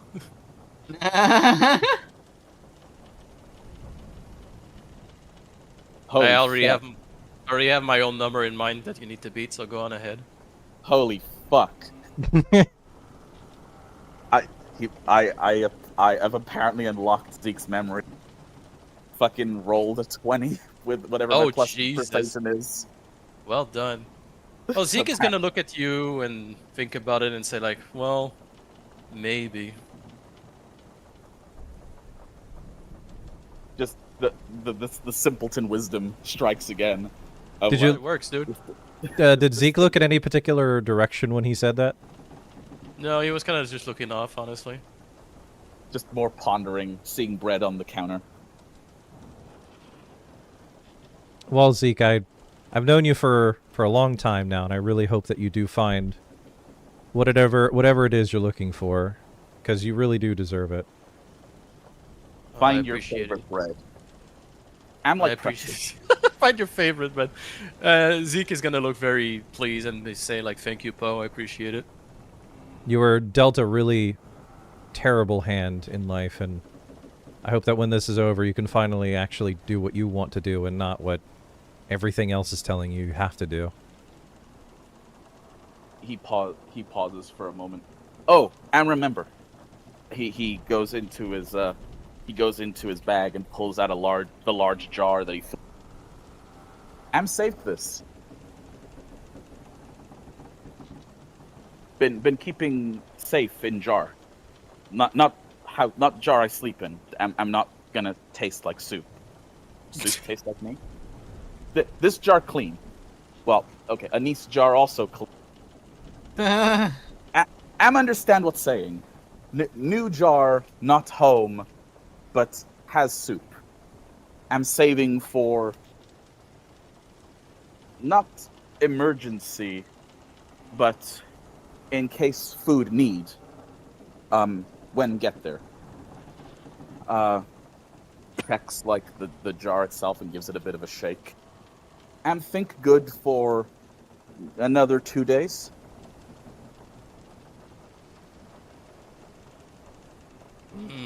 Sounds about right. But if hungry, has food to share. The special soup. But, have to share though. And just like points at Zeke. I'm just imagining me putting my hand on Zeke's shoulder, saying, "I really hope that you find what you're looking for and you find love." And then Anis just says, "Wait, I have a jar. Here's soup." You gotta share. Yeah. Yeah. That's all I got. That's all I got from that. I have no idea what you were trying to do. Well, no, because like we were talking about food and bread, and then like, Goo Brain was like, "Oh yeah, food. I have some." Oh, okay.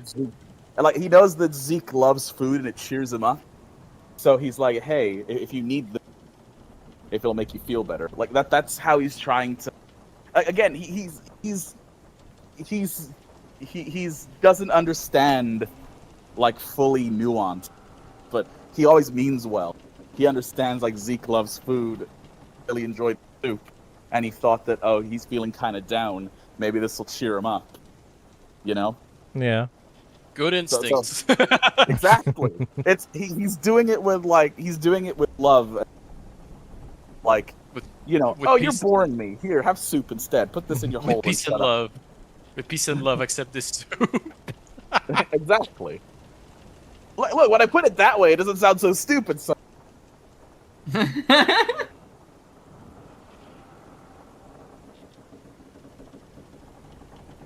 Well, we're at the 3-hour mark. Bun, what do you want to do? I mean, there's still a few more things that I would have loved to share, but yeah, go ahead. It would have to be something that someone else would have to ask, though. It wouldn't be something I'm just like, well, there's this. So this one time I was in Barbados. It's soup. Mario, it's soup. Soup. Someone would have to do a persuasion roll for some of it, too. Should I persuade the Bun to talk about something? I mean, Zeke is one person that probably never asked about anything in my backstory, so if he was curious, sure. I did ask it a little bit, yeah. But I think I have an idea. So Zeke is gonna scratch his head and turn to Bun and said, like, "It's funny, you talked about an incident in your village, and I feel like that's also how my journey through the world started. Did I tell you, guys?" I look around. About your backstory? About the what happened at my old monk training grounds, where I used to live. I think Bun. Why I think left. I think Poe definitely got told, but I would gesture to say, feel free to share.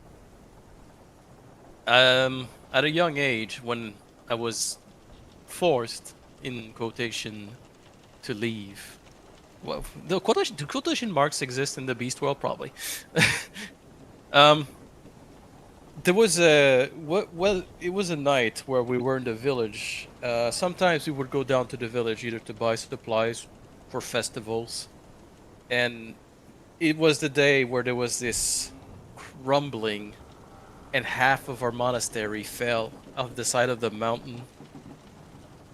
We were lucky because it was isolated, so I think only one of the monks got hurt. Nobody died, but it was a sign for me and for my friend to leave and explore the world on our own, and we were very eager and naive back in the day.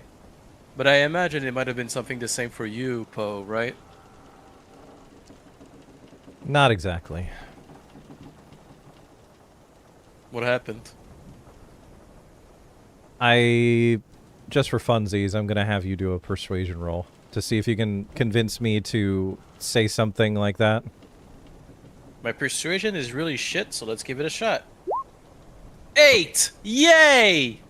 It was actually a 7 because you were so nice, and I was like, I'm like, you're very reserved about talking, so you even saying something like that was pretty convincing on its own.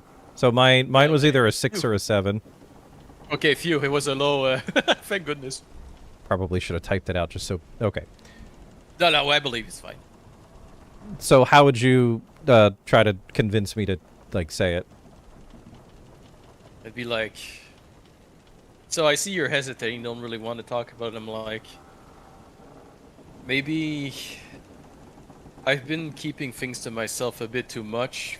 I've realized this while meeting you and everyone else. Maybe you could share too, and hopefully it'll give it will alleviate a weight off of you. I hope, anyway. I suppose you're right.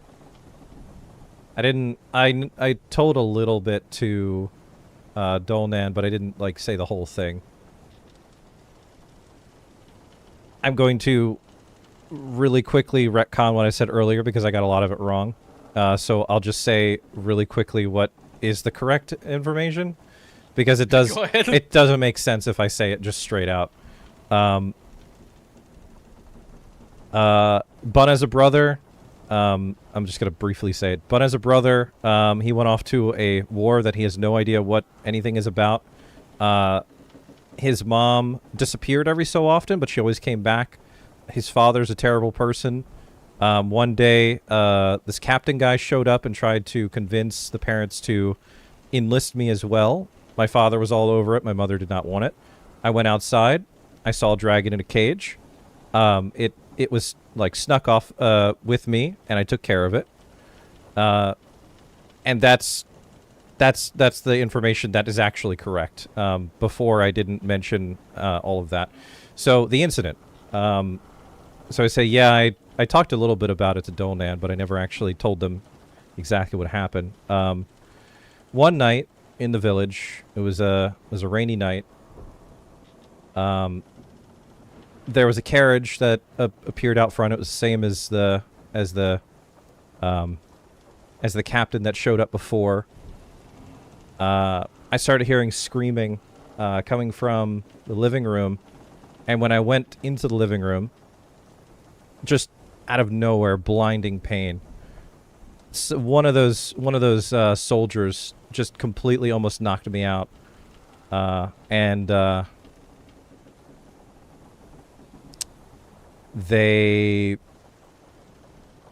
next thing I saw was my mom wasn't alive anymore. She was just lying there in the living room. So I ran to my room to grab the only dagger that I had, to go immediately outside to go fight whoever did that.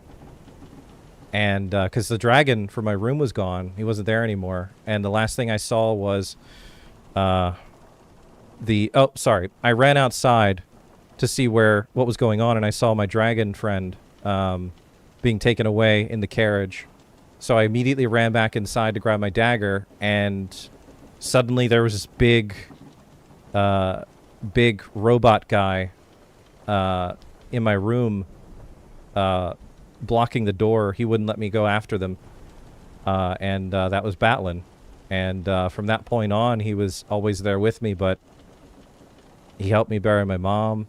He helped me learn how to use a dagger correctly, but it was the worst day of my life. And the day before that, that was the day that my dad disappeared, and I hope I never ever see him again.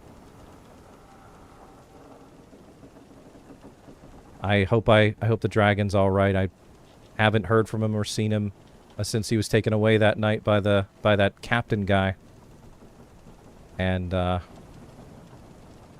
if I ever meet that captain guy, I'm gonna kill him. Zeke is gonna headbutt you, not knowing if that's the right thing to do or not, but he's like, ugh. This is something that Poe has never actually said out loud. He's never actually told anybody this story, and especially straight up saying that he's gonna kill somebody. No, he wouldn't even do that for Huey, Dewey, and Louie. He wouldn't even kill them, but he's absolutely, if he ever sees the captain again. That's okay. I took care of that. I killed 2 of them. Yeah, that's the incident. That's what happened. They came to the house to take the dragon back, and my mom tried to stop them, and she paid the price for it.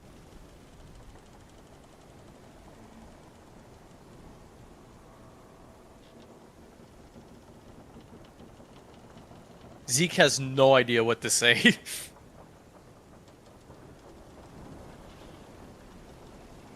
I think Bun's gonna remain quiet until someone else says anything to him. Yeah, the mood in the room is like, oh gosh. Well, Zeke is gonna give you a friendly pat and be like, well, I had no idea. Gerard, were you gonna say something? Oh, sorry. I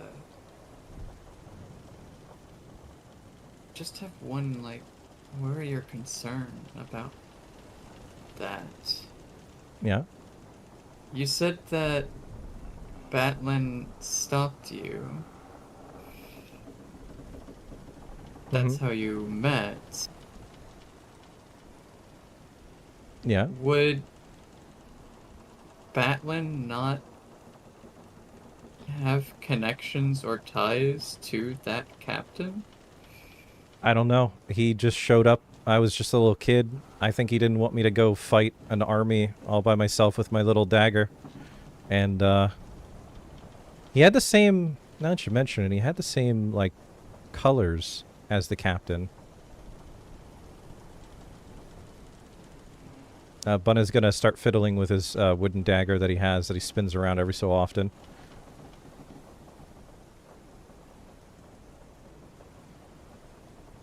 Zeke is clearly uncomfortable and has no idea how to break the tension. I, just am a tiny bit. It could be nothing, but there's just a little bit of worry that hearing that. Have question. Hmm? Is Batman he friendly since? He's always been a friend. He's always been supportive. He's not good with words, but he's very good with combat, and he taught me everything I know with throwing and all that. He's also a good listener. Right. But Batman friend since. Yeah. And yeah. always good to you since. Yeah, of course. He promised to always protect me, and when I finally left, he disappeared like the day before as well, so I just never saw him until the wedding, or after the wedding. Just pause this for a second. Think that people, even if metal people, all make mistakes. And if Batman made mistake and understood mistake and then did good to help make up for, not think that Batman is a bad person. Sabun isn't exactly a very non-intelligent person, so he takes out one of his daggers and starts like digging it into the table, and I say, "What are you talking about? He isn't. You don't think he would be like? I'm painting. You don't think Batlin has anything to do with what happened?" I think Ines is mainly commenting on my concerned comments that. Yeah, I'm not. We don't know anything about Warforged in general, and the timing of them showing up, and you also said that they were in the same colors. My concern was that their Batlin might have at least had some friendly connections with that commander. Well, he I seemed... think Anise is trying to dissuade that notion and say that Batlin might have, but might have changed their ways from that point on. He seemed to know my mom. I don't really know how, but he seemed heartbroken when he saw my mom, like he actually knew her before. And he kept looking at a letter that looked like a letter from my mom. I don't really know. I'm gonna keep idly stabbing at the at my table in front of me as I'm really thinking really hard, because I'm trying to remember what Batlin looked like when we first met when I was a kid. Trying to put the pieces together. Bun is not going to pay any attention to what you just said. Bun is... He slides his hand under the wooden dagger. Oh no, he has his real dagger out now. He slides his hand under the dagger. Bun is putting the pieces together. He's not focused on anything other than what Batlin could have been doing that night. You've given me a lot to think about. I am sorry, but that's just kind of the first thoughts that came to my mind with that story. Yeah. You've given me a lot to think about. Go on. Please stop stabbing my hand. Go ahead. I am I care about you, and I don't want you to end up being hurt by something that may have been able to be avoided or known before it happened. Well, I know that Batlin's a good guy. At least what I known him for many years before he disappeared again, but... Then that's the important part. Yeah. If need to know, talk to Batman. But for what you do know and how you feel, now how you feel is more important. Me thinks, at least. Yeah. Also, please stop stabbing hand. I come to my senses and I realize that I've been doing that, and I wipe off the dagger and then sheath it and say sorry. Just slowly retracts to have been protecting that, like, painted part of the table. I'm gonna take out the letter and look at it and see if any of my kids or anybody else drew anything that looked like Batlin, so I could put the pieces together, but... The only thing that Bun can remember from this point is that he'll mumble something about how the letter that Batlin keeps carrying around looked a lot like his mother's handwriting.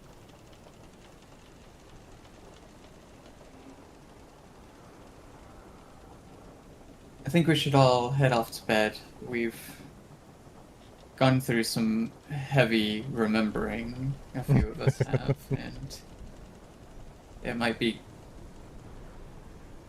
best get some rest before the next day. Yeah, I suppose you're right.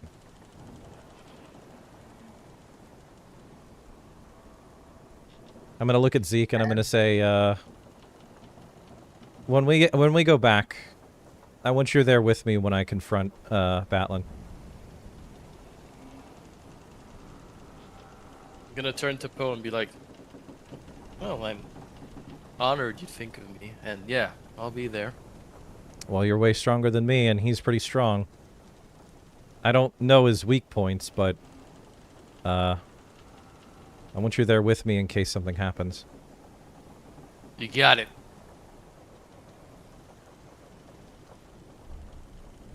Was there anything else anybody wanted to talk about? Sorry, go ahead. Yeah, well, as you say that, Zeke is gonna get up and be like, a few things, but I have to admit, it's been a lot. I'd rather we talk about this another time. Yeah, you're right. Zeke is gonna do this stretch that's like, is gonna go head to bed without saying goodnight because he's an idiot.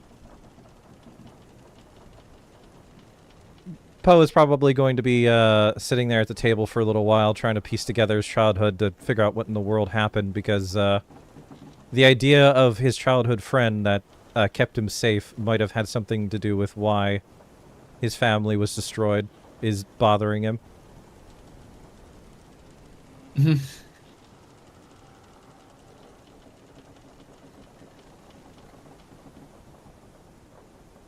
He hands his jar over to the mouse. I think you're big enough to carry that, right? It's a jar, I hope so. Depends on what's in it, I guess. Well, I'm not in it yet. I can carry the jar, yes. I should be able to. I'm gonna keep Mouse company tonight. Alright. I don't know why I thought of Mouseketeer, but Three Mouseketeers. is that a thing? Probably, yeah. I mean, that was a Disney thing.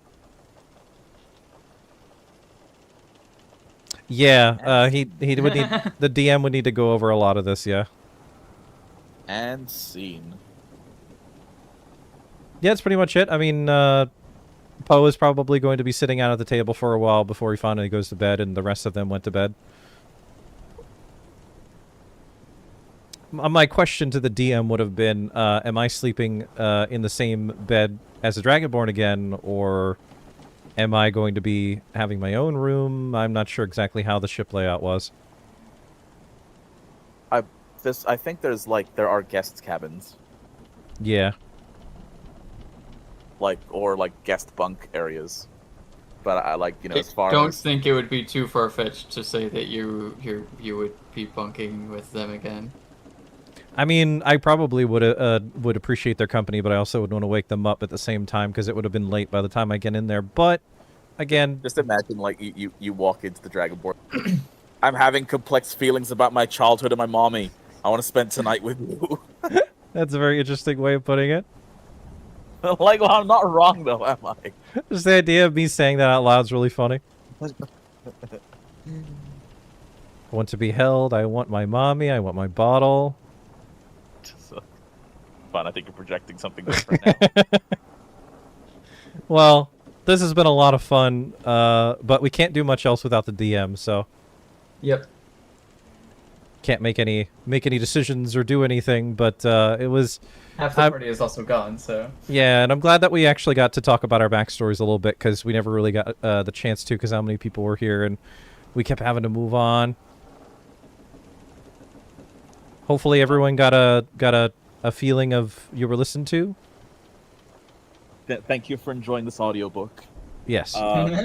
We promise that next time plot will actually happen. Yeah, it was a lot of the maid stuff, but we're definitely going to be on the ship next time. Look. Well, we're on the ship right now. Yeah. But what I'm saying is, just because we took a break to write a samurai maid anime, I don't think that was time poorly spent. Especially because we're going to be getting mooncake croissants and the super soup and a passive revenue, and now we have a small maid arm. Where is my super soup? Where is my super soup? So clearly, it's. I have the impression that this, the world building made sense. And yes, Honey Jade finished their drawing. Honey Jade, do you want me to share it with everyone? What were they drawing? I will share if they are willing to let me share. When you say share, you mean in in the Discord or on the stream? I could share to both. They made a character, I believe it's our D&D character, named Jing Bora, an ice princess of the North Druid. Just gonna show the... Did you want me to put the full thing or just the what you sent me? Because you sent me like a drawing with really all cool. of her. It's really cool what she did, yeah. Discord always names it image.png. Yep. Well, not just that, it's image and then the timestamp.png, but yes. This is the finished. There you go. Nice. It looks absolutely beautiful.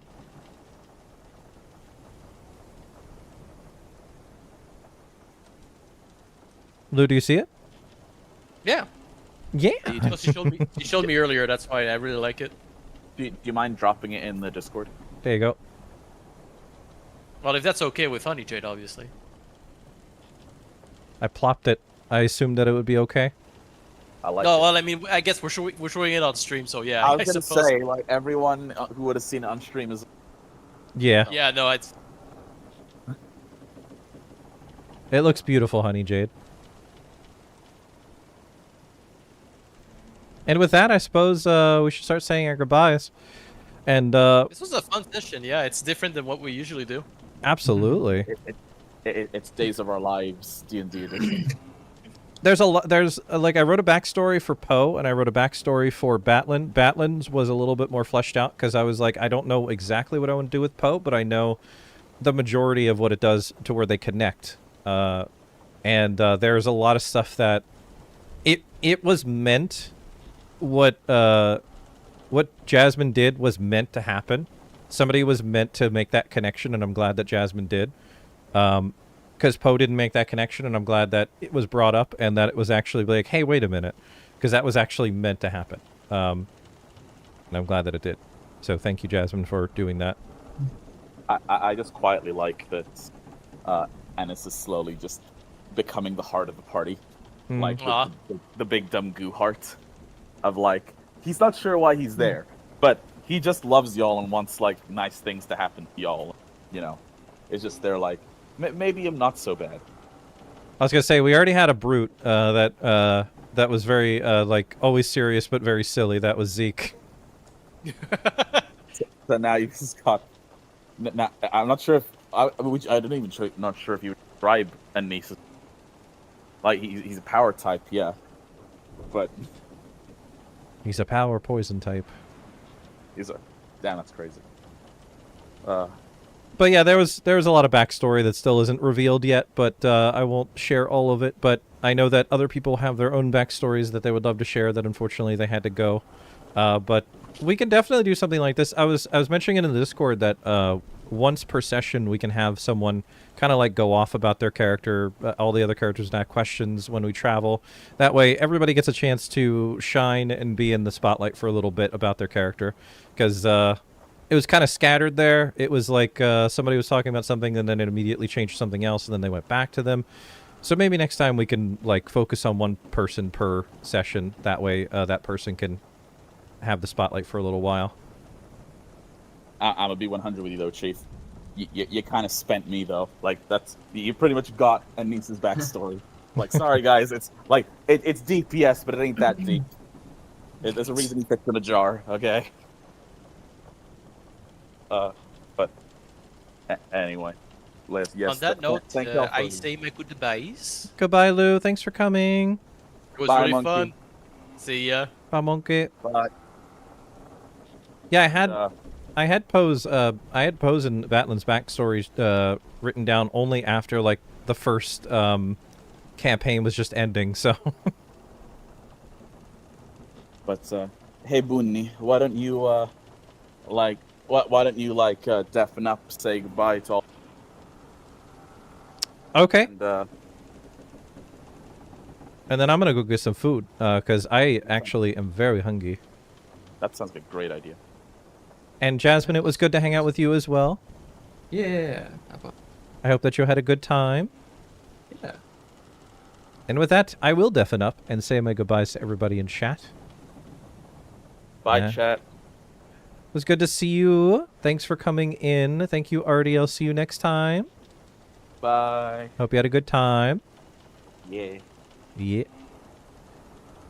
And with that, everyone, I know that it was a little bit of a short one. I have so many wonderful things that I want to share with my character's backstory. Y'all got the deep stuff. Anybody who missed this, you missed out on it. Hopefully, if you missed it, feel free to go back into YouTube and watch this again if you want to hear all of that, because that is Poe's backstory. There's still a lot that hasn't been revealed yet when it comes to Poe's backstory that I'm really excited to share, because I actually typed up an entire story around Poe and an entire story around Batlin and all of what they do and why they do it. It was just never brought up, so I'm excited. Yeah, it was really fun, though. Yeah, it was a lot of fun. Sorry, everyone, that we didn't really make any, like, plot progress, but I would say Poe putting the pieces together about his backstory was quite a bit of a leap for Bun. Like, it's a lot. It's got to give him a lot to think about. But as for me, let's go to the end screen. Oh, giant cat. Thank you, Corriptia, for the 199 biddies. Kiro Fox for the rate of 14, and Bomber Fox for the rate of 3. We got so many foxes. Sometimes session can be like that. Yep. And thank you for the gift subs and resubs. Tier 3 from Corriptia. Thank you for the subs to Evil Carrot, Jake Yamabun, Sam, X, Harry, and Lord Fluffbottom for the Prime sub. Thank you so very much. And I'd like to give a big... Oh, I didn't update the picture there. Let me just really quickly fix that, because that is incorrect now. Can you tell me in my DMs? I would love to know. What the... Where's the picture? Ah, there we go. Ooh, excuse me again. There we go. Thank you to my Patreon subscribers. You heckin' rock. Thank you, Honey Jade, Awkward Silver, and Highland for your Tier 2 patron. Thank you so much. Thank you, Basil, for your Tier 3 Patreon subscription. Thank you, Basil. And thank you, Corriptia and Matthias, for your Tier 5. Thank you so very much. Don't forget, Patreon has altered the way their website works, so if you didn't get the email and you haven't been to Patreon for a while, they merged profiles, so now if you're subscribed to one, sometimes it'll cut that off, because I actually got a thing about it saying that some people might unsubscribe unintentionally. So if you don't see your name there and you definitely are subscribed, make sure to check Patreon to see if it auto unsubscribed you.